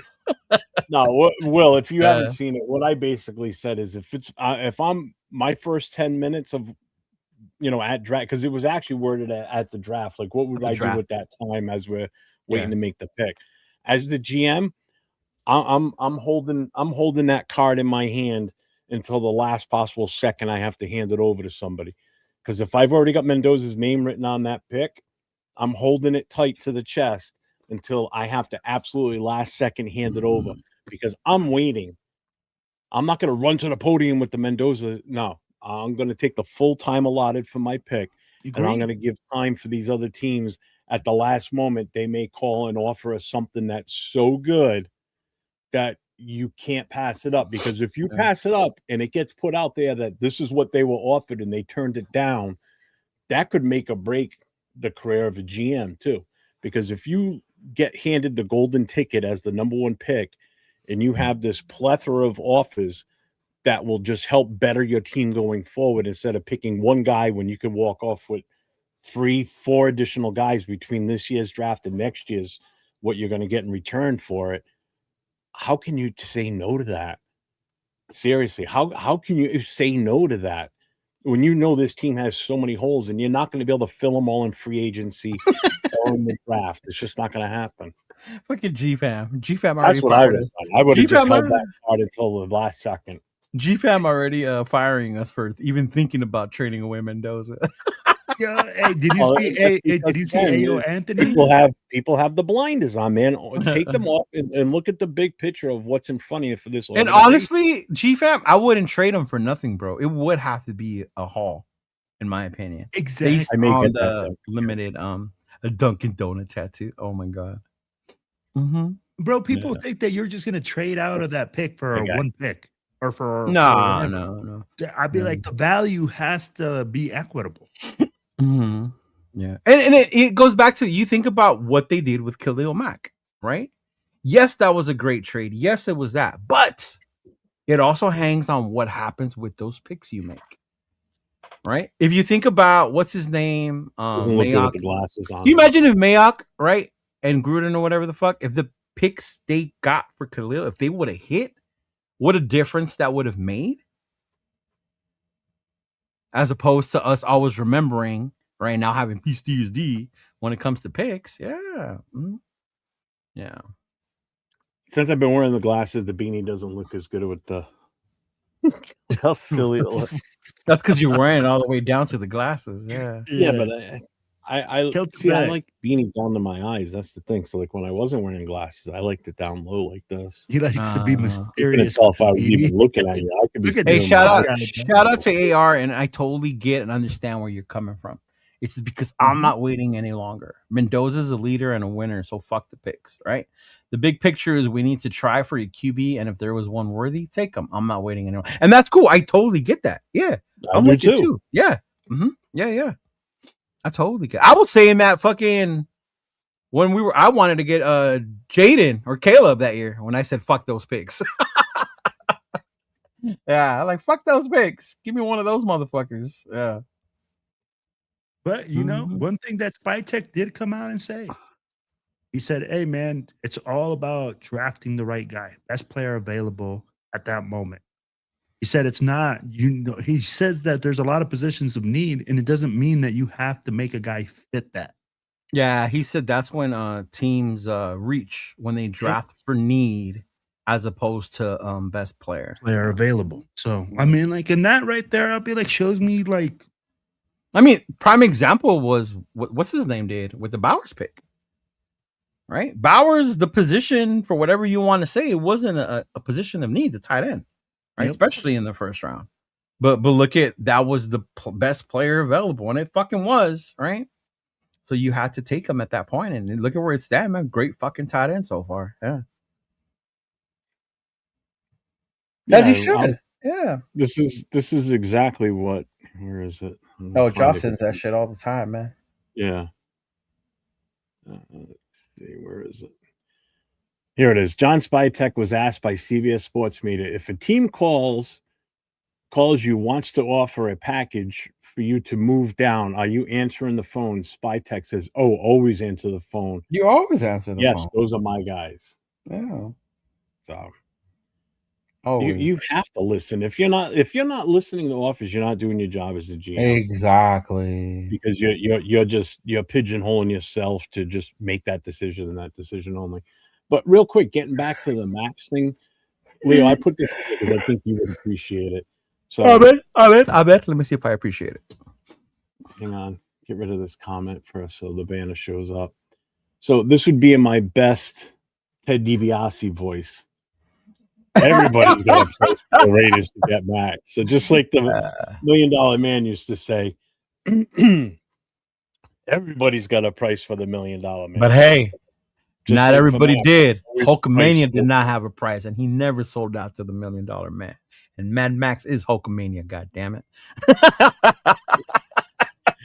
I'm sitting here today looking at, typing up the banners, and I'm like, and then I forget who I was listening to, and somebody said, yeah, if the price is right, and then it hit me. I'm like, $1 Million Man, always. Didn't he say something like this? Always a price. So I typed it in, and he used to say everybody has a price. Yeah. Yep. I went and I looked up $1 Million Man's quotes, and that was one of the first ones that came up. So I'm like, yeah, that's exactly what I was thinking. So I'm like, yep, putting that in. Yeah, he used to have people do embarrassing ass shit for $100. Yeah. Mm-hmm. Hey, and back then, $100 went a lot further, bro. $100 back then was like $1,000 now. Yeah. Mm-hmm.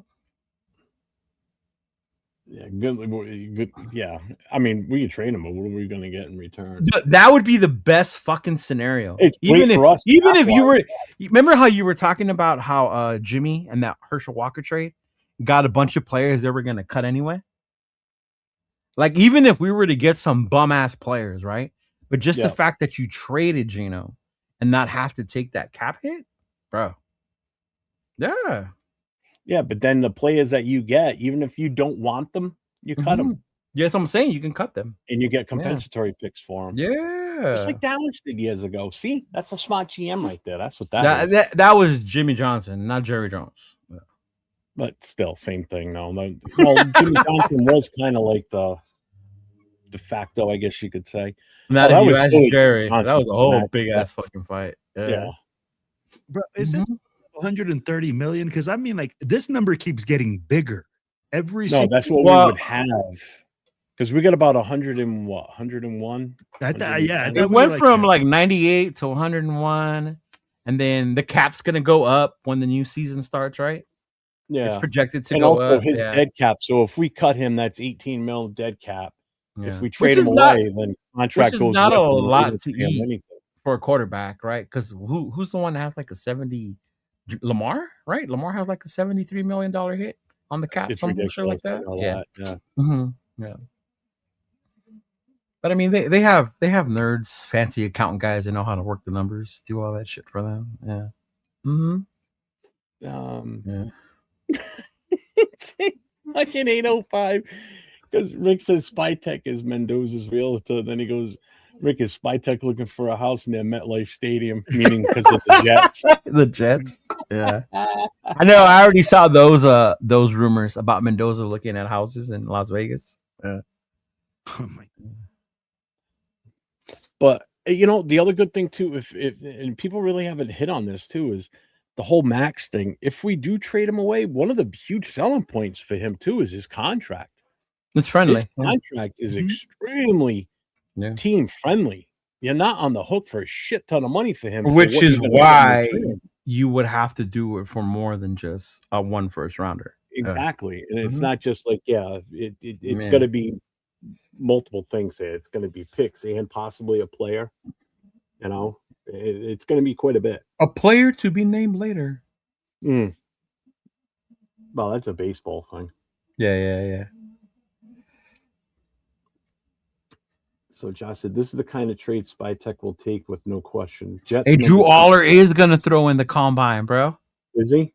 Somebody said that they think he was going to. Yeah, he recovered from season-ending ankle surgery, and he will throw this week at the combine.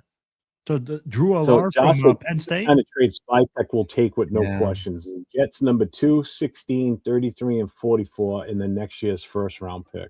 Yeah. Dude, that's 5. Yes. Yeah, that's ridiculous. Yes. Yeah. Dude, if they were to do that, if you want Fernando Mendoza, all of you that want Mendoza, if we were to get that 2, 16, 33, 44, and next year's first, are you still saying no? That's hard to turn down. What do you mean hard? That ain't hard. That's easy. Yes. Send it away. Well, that's what I'm saying. It's hard to turn down. So that's what. How are you going to turn that down? That's 4 players this year. And one next year. And one next year. Swapping the first rounder. We're getting an additional. So that's 3 additional players this year and an additional player in next year's first round. Yeah. That's 5 possible starters. Yeah. And think about, and on top of that, that's 1, 2, that's 2 in the first round this year, 2 in the first round next year. So that's going to be 4 rookie contracts. 1 in the first, you know what I mean? First round picks with the 5th because year the ones with the first rounders, you get the 5th year option. Yeah.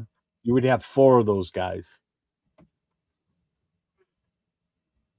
Ooh, I want to meet Dominic. I want to meet. Ooh, Jay Uso got added to this. Oh shit!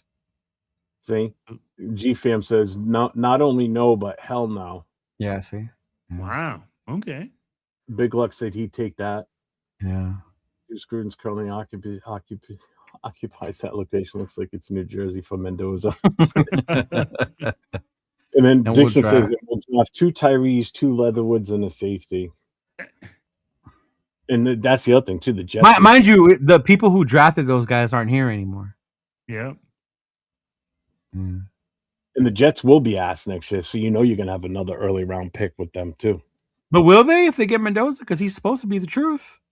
Yeah, but they got no defense, and if they don't re-sign Ball, they're going to have no running game.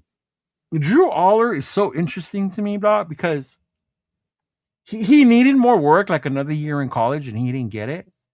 But man, that kid had some special shit to him, man. He had the dog in him. Drew Aller? Yeah. I wonder. Kid that was like highly ranked from last year from Penn State, right? You didn't see him play last year? I saw him play last year. Yeah. Yeah. Yeah, I didn't see him this year. I'm like, I'm like, it's probably because he got injured. But I'm like, so let me ask. I want to ask this. This is a hypothetical. He's huge. I'm curious to see what everybody's mindset is with all this with Mendoza. So let's say he doesn't win the national championship, doesn't even play in the championship, and does not win the Heisman Trophy. It goes to Love. We're not talking about. You're still taking Mendoza number 1 overall? I think the hype train wouldn't be as fully loaded, but when you think about the quarterbacks that are coming out this year, unless it was Simpson that won the national title with Alabama, then he still would be the top-rated quarterback coming out this year. But you would still take him number 1 pick overall. No Heisman, no national. Gets eliminated. If your only reason for taking him is because he won the Heisman or because he won the Natty, and some fans are saying that's ridiculous. Yeah. Chat. And some of the way people talk, they talk because he won the Heisman. That alone is worthy of him being the number 1 pick, or he won the championship, and that touchdown run is the reason why he. JJ McCarthy won the national championship. undefeated, right? Did Michigan go undefeated, right? I think, or did they lose one? I can't remember. Anyway, I think they lost once. Chris is here. I think they lost once to Ohio State. I can't remember. Anyway, but he won the national championship. Yeah, no. I still think he would be the top-rated quarterback, though. He would be the top-rated quarterback. Would you still take him at number one, or would you take a defensive one of these But I other think guys? who else would you put? So at that point, if you're saying that, then he's not the best available player. So then who is? He's still not the best available player right now. I'm asking the wrong person. Chat, who would be the best available player then? They're all going to say Mendoza. You know No, that. if he tonight. Bain. Even Bain's not highly rated defensive. There's people that are rated above him. Yeah. What's up, BH Sniffer? Yeah. As a Charger fan, I'm not sold on Mendoza and would love Mendoza to suit up for the Raiders. Yeah. He said Diego Pavia. So they're still saying number one pick. Cool Cap says Bain. And it makes sense because it's the quarterback. There's so much emphasis on this being the main Mike position says Reese. you need. Yeah. And I'm with Mike. I think a defensive player would be fucking amazing. Yeah. How am I being retarded? It's a thing that could have happened. He could not have won the Heisman Trophy. He could not have won the national championship. Those are two things that could not have happened. I'm just saying, you take those two things out of the equation. Is he still the number one overall pick? Yeah, but I think at that point you're just playing the what if game. People play the what if game all the time with us. Are you shitting me? But they don't argue the what ifs about Mendoza. They just point out to you what he's done. He touches the ball every snap. Yeah. Okay. Yeah. Yeah. And Who's the center? Yeah. Yeah. Really? Not Who if has it's more of an Wildcat. impact? Really? I'm just calling it a fact. He said the ball QB touches the ball every play, so does the center. It's so dumb. So the QB touches the ball every snap. Yeah, and he touches the center's ball. Right. So does the kicker when he kicks off, right? No, he doesn't touch No. the ball every play. Cheeto. His foot does? No? That's No. stupid. So does the center. He does, bro. I'd be like, if you think about it, center is a super important position. Yes, I know. But no one's taking a center at number one, are they? I'm not saying that. Have they ever? No. So then don't compare the two as the same Offensive value. line are very. They are. undervalued. But has anyone ever taken a center at number one? No. Why? Because they're undervalued. We just said people think about offensive linemen as dime a dozen. So then don't compare the two positions like they have the same value.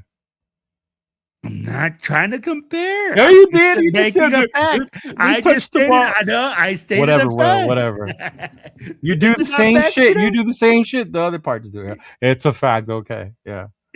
It's a fact. You know who else touches the ball all the time? The ref. So does he. So does the umpire. Jesus Christ. That's what I'm saying. Like, really? Really, Will? Like, really? That's your argument? So does the center. Really? Hey, centers do go round one. Yes, they do. I'll give you. I just looked it up. Okay, so no, a center has never been selected first overall in the NFL draft. Mm-hmm. The highest pick, no center has been selected in the top 10 in recent history. They are rarely chosen in the first round at all. Recent example: in 2000, only a handful of centers have been since 2000 have been selected in the first round, including Travis Frederick, 31st overall in 2013, Mike Pouncey at number 15 in 2011. And Marquise Pouncey, number 8. The Pouncey brothers were dirty, bro. 2010, back-to-back years, those two guys. And they were what pick? The 15th pick and the 18th pick. Yeah, see? Mm-hmm. Yeah. The highest ever was Mike Pouncey at number 15. Teams often wait to draft centers because quality interior offensive linemen are frequently found later in rounds, and the position is not considered a premium spot that justifies the number one pick. But hey, they touch the ball, so you better value them. Hey, you don't win games without offensive linemen. I didn't say anything. Some of what you said about the center, like really the same thing. Hey, he just touches the ball every play. It's facts. Right.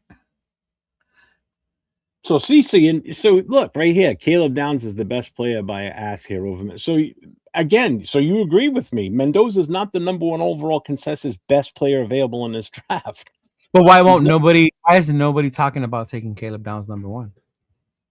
They're taking a safety at #1. Position of Why? impact. Because you said it, Cheeto. It's position of impact. That's why. 100%. Yeah. Oh. Mm-hmm. If I was in the draft. Yes, they do, Bueno. They do go round 1. Yeah, but it's rare. Look up the last ones It's he told you rare. about was Pouncey. It's only been 3. Yeah. There's been 3 since 3 doesn't make it like a thing all the time, bro. Hey, 3 is more than 0. You're like that guy one that says time. don't. That says don't. You're talking about Little Giants now. One time. 3 times, motherfucker. 3 times. The hype started with this play from Big Ten. Like, oh, damn. That's some old school right there. 19. Well, yeah, if you Googled it, 1949. Yeah, but what was he drafted as? Yeah, was he drafted as a linebacker? Was he drafted as a center? Was he drafted as a two-way player?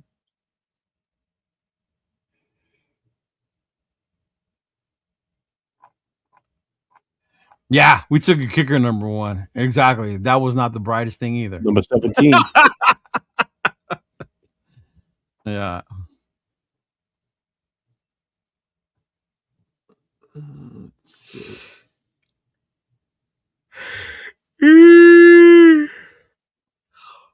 What was he drafted as? He played both ways. Mm-hmm. Oh, that's back in the day. Yeah. He was one of the league's last two-way players, too, in 1941. Yeah. I'm just looking through this. I want to see what he was. So he was drafted.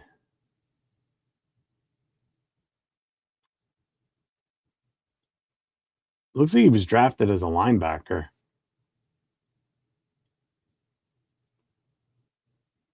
He did play center too, yes, but he was drafted as a linebacker. It looks like it's saying.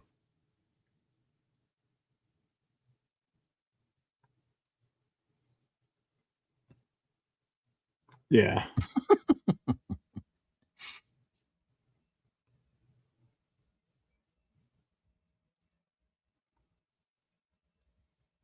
Who was this one?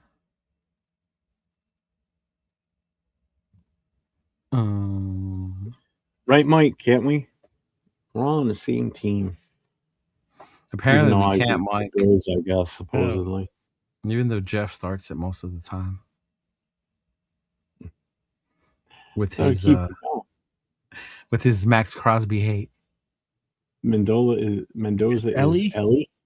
His ball placement accuracy, football IQ, and clutch playing is very Ellie. He's worth the pick in first and second best player. What does Ellie mean?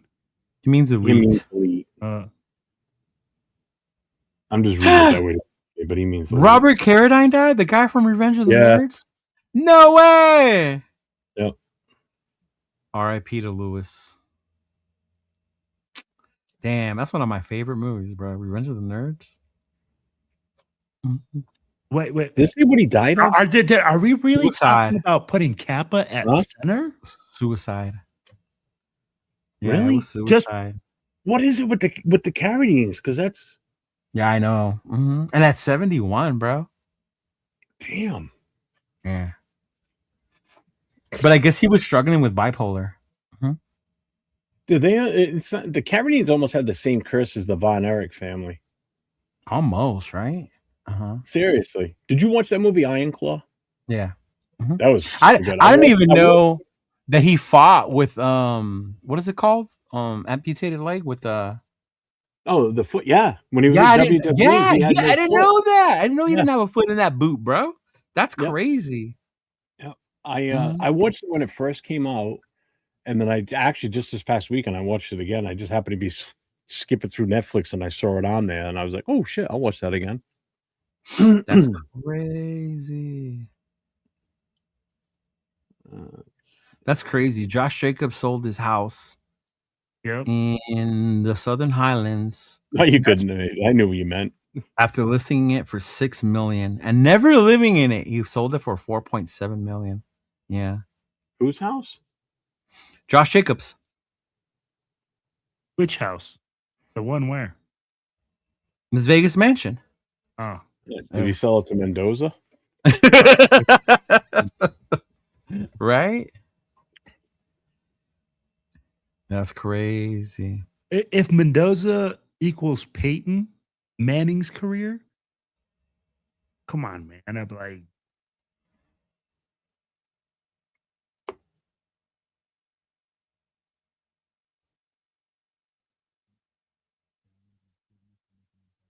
Downs is good, but safeties aren't He's super aren't athletic considered though. that That's high. just it. I mean, Yeah.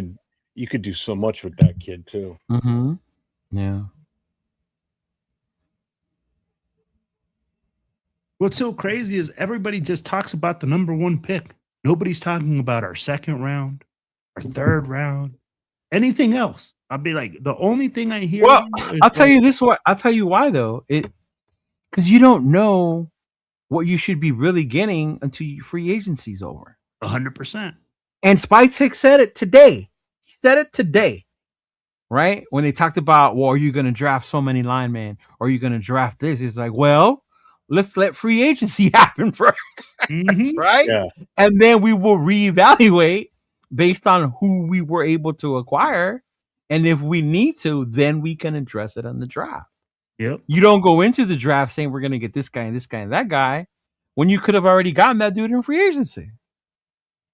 You know what though? I did find it interesting that he says that they do have a simulator now that is putting in so much information that even the information that they get from people doing like their journalism stuff, they input it and it gives them like a mock draft. I thought that was interesting, and that they are now building like AI systems like that Yeah. to anticipate things. I mean, it makes sense. You look at what you could do with ChatGPT. You could do No, anything. absolutely. You could create songs. You could have AI create a fucking complete song for you, bro. Yeah. What's Mhm. up, Cliff? When Yeah. When are we gonna get when we getting to be the veteran QB that will mentor Mendoza? That's the question for sure. Well, we gotta wait till free agency starts. Yeah. I mean, That would be Yeah. the answer, right? Absolutely. You know what? And I did like what Spytek says, that if you draft a young quarterback, you have to address the offensive line. You have to run the football, play good defense, take the pressure off of them. That's Right, the way so that the you coach- make a team successful. I closed my poll that I had up. So it says, what is the rumor you are most tired of? Coming in at number one, Max wants out and we will trade 57%. It makes sense. Mendoza is the savior for the Raiders, 18%. We always mess up with draft picks, 14%. That's not a Trade the rumor, number though. one. I know. Trade the number one pick, 11%. I just put that in there as a 24th one. I was I trying to can come up see the Maxine getting in after a while. Yeah. I'm amazed that the Especially when you put Mendoza so one much was so high. attention into it. No, that would be second. Yeah. No, I was amazed it was so high that people were like, I thought most people like that. Most people were on that train that Mendoza was the guy that was like, ooh, gonna change the franchise. All of a sudden you draft Mendoza and we're gonna start winning. You know, I saw Yes, Ja. I did see Yes, something I on agree with Facebook today, and it made me laugh. Hmm. And it was in regard. No, yeah, it was actually. It was about the quote from Spytek saying that he expects Max to be here, blah blah blah. And it was like he said it himself. Case closed. Don't say anything. All the chat. Everybody responded saying all this, and I'm sitting there laughing. I'm like, of course he's gonna say that. He's not going to sit there and say, no, we're looking to trade him. He's not going to come out and say what they want to do or what the game plan is. He has to come out and say, we're hoping he's going to be here this year. And no, we don't want to. He said Because he's if you expected put it to out- be here. Yes. Mhm. Yeah. And if you just go out there and just put it out there that, we freely want to get rid of him, then guess what? You're going to get less. because people know you're desperate to get rid of him. Whereas Will if you say, know? "No, Because we wanna-" everybody knew Micah wanted out of Dallas, and they got a pretty good haul for Micah. Yeah, but Mike is a different type of beast, Yeah. man. Like Myles Mhm. Garrett, you could sit there and say we're trading him, and people will line up with offers for that Yeah. guy, for I that don't team, know. because he's that good. You know, Max isn't the same level as like Myles Garrett. They're two totally different players. No, I know. Don't you say that, Jeff. Watch out. You're going to get killed, bro. I said something like Why? that. If anybody disagrees with that, you're telling me Myles Garrett is on the same level as Maxx Crosby? Miles Absolutely is not. above. Yeah. Myles is a 100%. And class Max himself. himself has said it that those dudes are above him, that he wants to get to Yeah. that level. Yeah. I'll tell you like this. I forgot who it was. I think it was on here. I think it was Navman or somebody was telling me that Maxx Crosby was the most complete, or that he was a complete defensive end. That he was a pass rusher, everything like that. Even No, though you're confusing it. What you said Max was not a pass rusher. correct. Right. Yeah. Mhm. And that he's that, and that's not just And he his said he only was expertise. and he said that he was a pass rusher and a complete defensive end. Now, I would agree more with him being a complete defensive end than just a Correct. pass rushing specialist. Correct. So when it comes to that, I think he was right. And that was Jack who was arguing with you about that. Yeah. Correct. Because all you said was he's not a pass rusher. No, he's not just a pass rusher.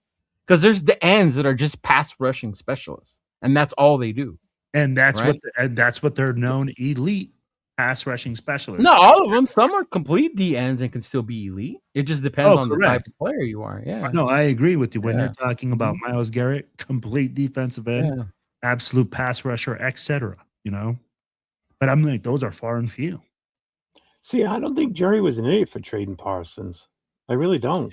It was dumb in the fact that Dallas needed that on his defense, a player like that. But it was not dumb when you think about the drama that it was creating on the team. 100%.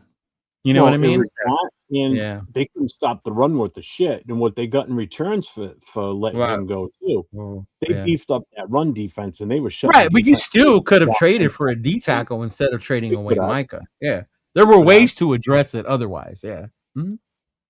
Yeah. What's up, Raider Pete? Yeah. Will Moneycheck says, since you brought it up, who do you guys like in the second round? I really not going to say anything until after we see what we pull in free agency. I mean, we already know what we're doing with the number one pick. That's obvious. Trading it? Yeah. We already know what we're doing with that. We're going to take Mendoza, plain and simple. I know that's going to happen. Yeah. What we do in the second round, I think it really depends on what we do in free agency. I mean- do we bring in a wide receiver, or are we going to be looking for one in the second round? If we don't, even if we do bring in one, are we still going to look for one in the second round, or are we going to go defense in the second round? Or are we going to go offensive line in the second round if we don't get a free agent? Those are And good that's why I say when you do all this shit about draft, let's let free agency happen first. Yeah. Mhm. So I really don't know. I don't have a name to throw out there for the second round right now. I know who we would probably like more than likely. But I would like to see a DB, a That's shutdown what I corner. do like Hans. I would love a fucking linebacker, a Right. fucking monster out there. I would love an elite wide receiver, an actual wide receiver, not one that we're still hoping. And he was a good story, so we drafted him in the second Just round. think if you traded away that number one pick, you'd have all those ability to grab all these guys. You still have enough picks to be able to do that anyway. Who said that? Yeah. Who just and said that? And you still have do enough that? free agency. Who Yeah. said that? But you know what? One way isn't more right than the other. You still have to hit, and you can still hit with the ones you have. So one way is not more right than the other. It's just a preference. Correct. And you know what? I like what you said though, because I've seen a lot of people put out like mock drafts, and it seems like we are going so offensive heavy. Like everybody's just trying to address everything on offense, and I'm like, There's man, some people that are taking everybody from Indiana. I've seen those. I've seen Surratt, Like, the wide receiver Oh. from Indiana, be slotted at our number 2. Yeah, That's our that's number 2. crazy. To say that we're going to take Surratt because of the they're Mm-hmm. familiar with Mendoza. I've seen in a mock draft. I've seen Mendoza. I've seen Surratt. I've seen the other wide receiver Cooper. And I've seen Cogden, Coogan, the center. The center, Actually, all four of them. It's like their corner too. Their corner's pretty high up there. Pons, right? Yeah, Pons. Yeah. Pons is another one. But I like that you said defense, man. I'm like, I think that's something that people are forgetting. That What we did need 805 so much say? help. I didn't read it. What did he say? This is GM's got to keep other GMs guessing during and after. No, 805. I was just bringing that one up. Says I've said this a lot. Most of the analysts rely on simulators, analytics for their player evaluations. No wonder why they're more wrong than right when it comes to projections. Yeah, because they're projecting right now before teams even add players to their current roster. Mm-hmm. And that's the simulators. And the simulators basing it off of that. You know what I mean? Yeah. I don't want to trade everybody. You know that. We should have done Max last year, but I've already said this. I'm glad we didn't, because I think with Pete involved with those draft picks, that would have been fucked up. It wouldn't have been a good move. This year, if we trade him, I trust this current regime right now with whatever picks we get for him. I really do. I'm glad we didn't do it last year. And if we don't do it this year, the value is going to drop drastically goes into next year, because who knows, he's going to make a full season next year too. You don't know. He's already missed ends of both seasons, or he missed time. Bro, Mendoza can go out there and get hurt in the preseason. Oh, he could get hurt in the combine. That's what I'm saying though. Yeah. Like if you go into it with the logic, well, he can get hurt. Anyone can get hurt. You can't go into it with that logic. We got to get the most out of him before he gets hurt. Hey, look at Antonio Brown. He burned his feet in a cryogenic thing or whatever, and it wasn't even at the team's facility. So you could get hurt anywhere. Anywhere, yeah. Fuck, you get in a car accident on the way to training camp. Fuck, anything can happen. That's the case. We all live in fucking bubbles and wouldn't go anywhere. NFL simulators are old school AI. Yeah. Another host who I won't name say that Max is generational. No way I put him up with the. Yeah, Max isn't generational. We got him in the. I won't, Big Luck. I promise. I won't.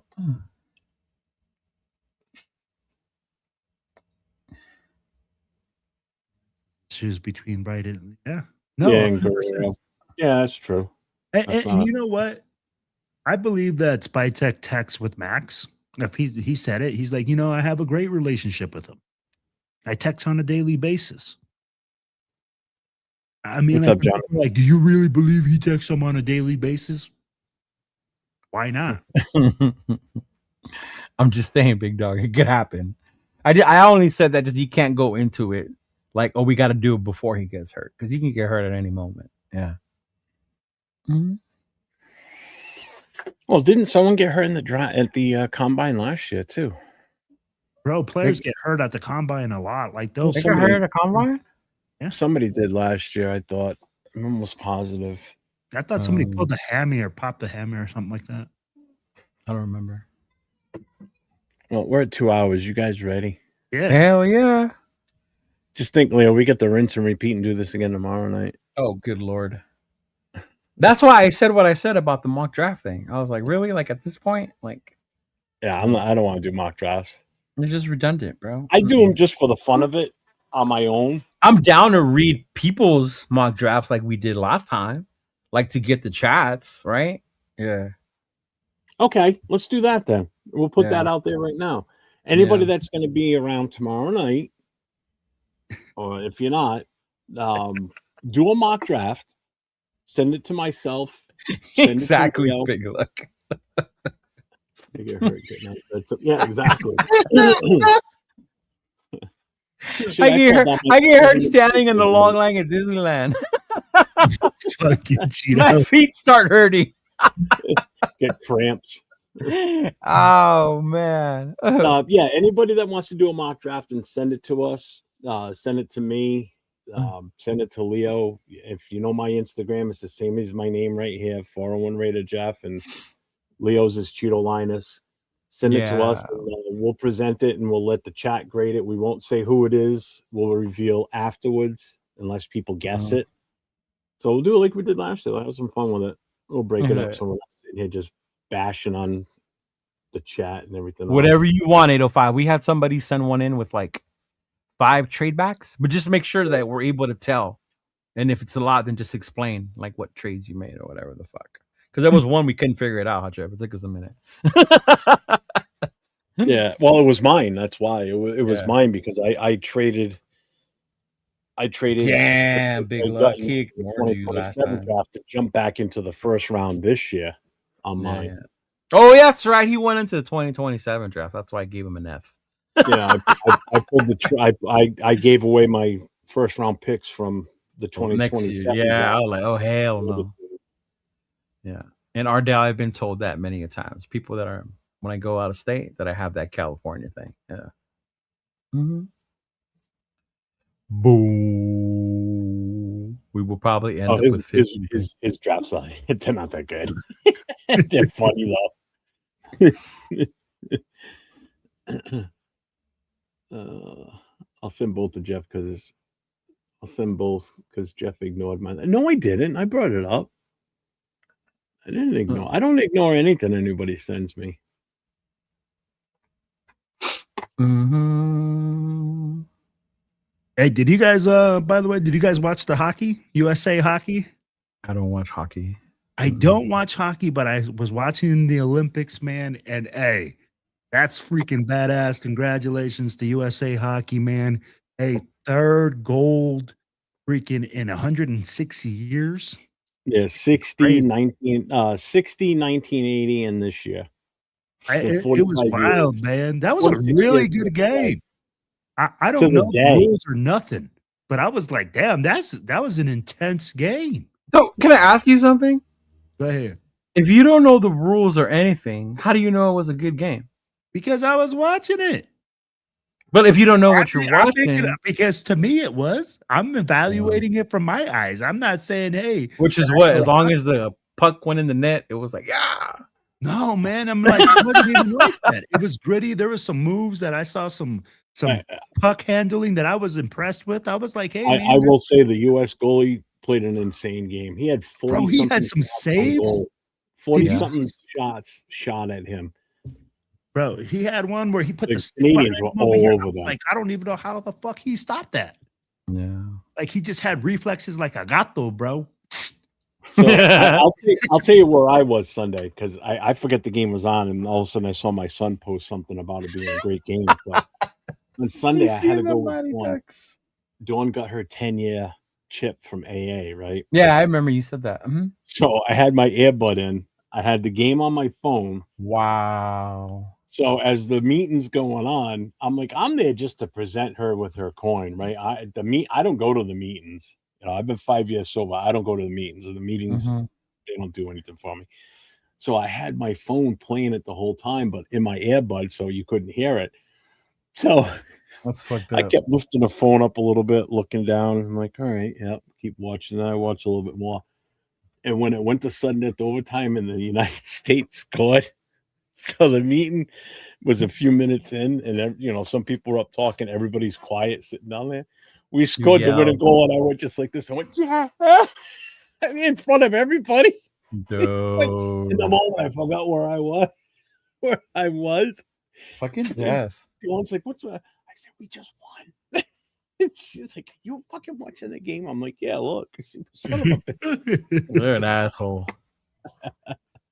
I kept it on the whole time too. I was watching the gold, the medal award ceremony the whole night after. So yeah, that was funny. I totally forgot where I was, and I just like, yeah. And I'm like, oh shit. Oh man. I know, Ardell. I want to go watch a Kings game. I haven't been to the Staples. Well, yeah, it's a different name now, but yeah. Fucking Afakasi. 14th on the medal tally, and we don't even have snow here 99% of the country. Hey, wasn't the breakdancer from Australia the Olympics last time? Yeah. Jesus Christ. And just as fast as they put breakdancing in the Olympics, it was removed. Like ruin it for everyone, Karen. He's seen the Mighty Ducks. He knows the rules. I know, right? That's about my extent of hockey goes between the Mighty Ducks and playing Blades of Steel on the Nintendo. Fucking G fans, That's they it. practice on sand dunes and still did great. Hey, you could go down sand dunes like that. Like if Mhm. you I were know. yeah, we used to do that when we were overseas. We would go on the sand dunes on the boards and shit. Yeah. Mhm. He said breakdancer loosely used it. Oh. I only bet on hockey to make it entertaining on TV. Going to games is fun. That's what We've got Chona tells me. Yeah, like in Yeah. Providence, we've got Mhm.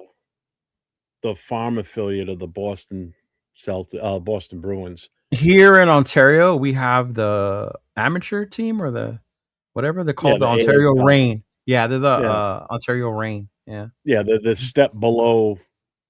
Yeah.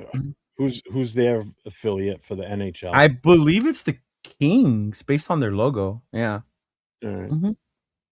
Shoot, Colorado's known for hockey, bro. DU is a national championship college team, and Colorado Avalanche are a freaking good hockey team as well. Did they win the championship last year? I thought they did. I'm like, they either won it that last year or the year before. Who won last year, Jeff? For what? The hockey championship.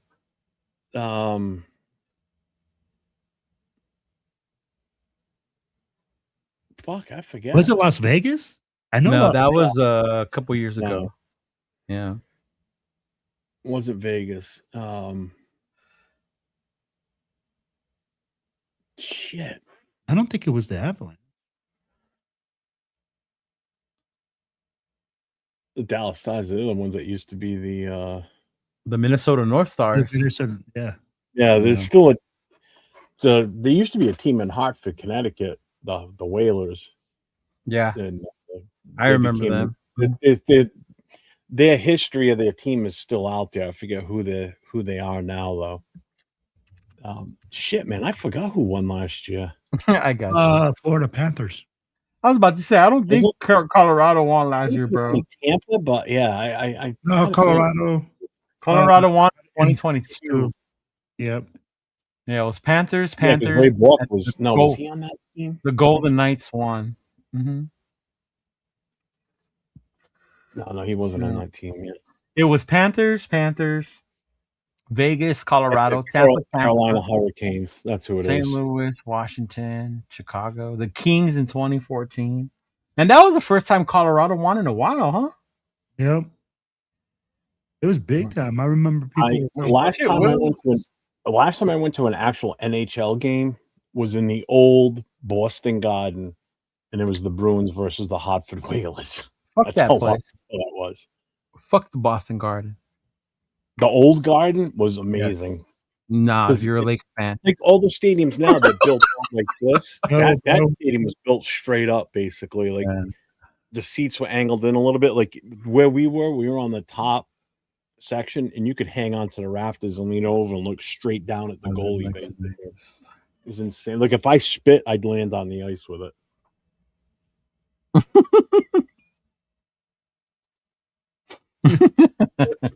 Boston. Yeah, if you keep telling me to go to a Golden Knights game. Chona wants to take me. Yeah. Mm-hmm. If I get to Vegas with my kid, because he's a Knights fan, I without him knowing, I want to. Nathan's a Knights fan, right? LV? Yeah. Bro, it's cool. You should definitely go to a game. I went to a DU game and I thought it was intense. I never heard so many people cussing. Who's DU? DU, Denver University. It's a big hockey school. So there, I was like, bro, my wife went to school there, so I was just like, cool. Like I went to a game and I was like NCAA Division I? Mm-hmm. I thought the schools over up there by Jeff were the ones who always won that. Bro, so did I, but I guess DU is really big in hockey. Are they, Jeff? Yeah, around here on the East Coast, it is big. It's usually Boston College. That's what I thought. Boston University. The Gophers, right? Minnesota?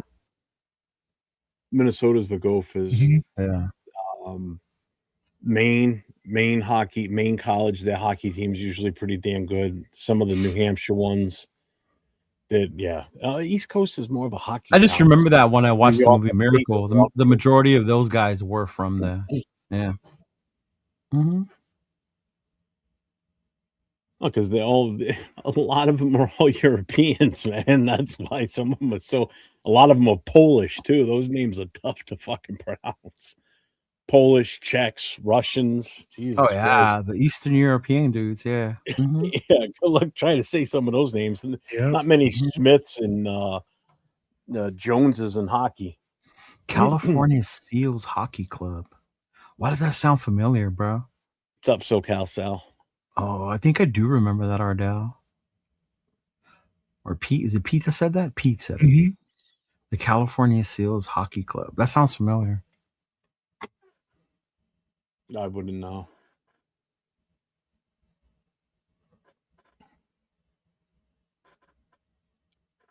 So before we get out of here, Will, you got anything going on this week? Yeah, man, I'm gonna kind of do a rinse and repeat on Thursday. We're gonna spice it up a little bit differently though. We got some things going on, and then after that, Do you do that live or? yeah, we do it live sometimes. Sometimes we do it pre-recorded, depends like on what everybody's schedule is looking like. So, but we'll be live on Thursday right before you guys come on. We come on before you guys do, I think an hour before you guys do. Yeah, we go on at 10, Yeah. 8, 9. Yeah. We go on about 7 p.m. and get off. We try to do about an hour, hour and a half. Are What you you two guys doing got a going show on? again on Fridays, or was that just a short-lived thing? I Well, can't I don't right know. now. Cheeto's busy, man. Cheeto's El Trabajador right now.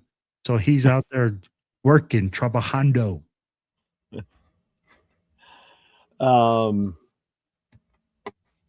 Yeah, tomorrow night you'll see Leo and I back on again with the guys for Raider Connection. So 2 of us along with Nate and Jay from Just Raiders, baby.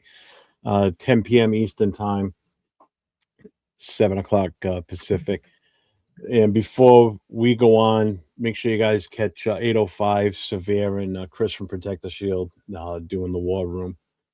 Usually go on about 2 hours before us. So usually they finish up when we're getting ready to pop on. So then Nate and I will be on Thursday night.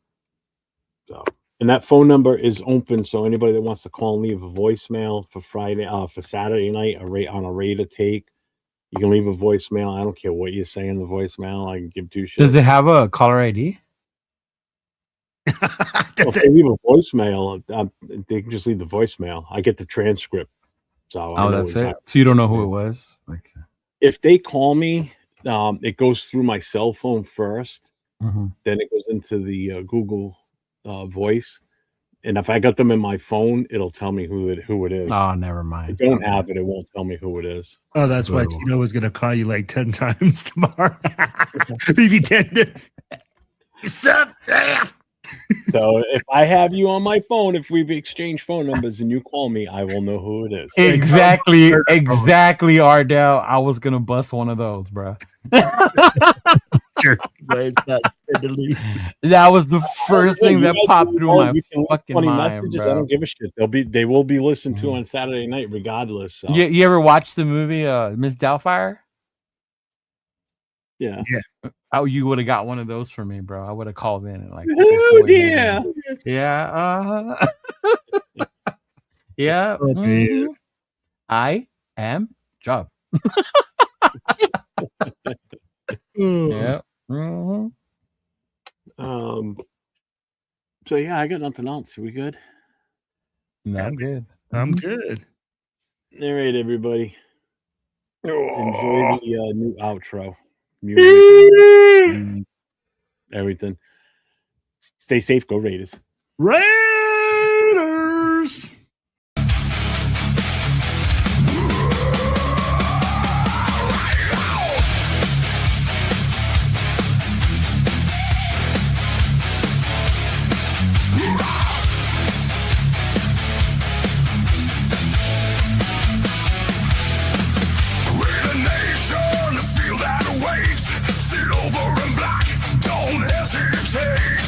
Blue Hills grind, sparks every night.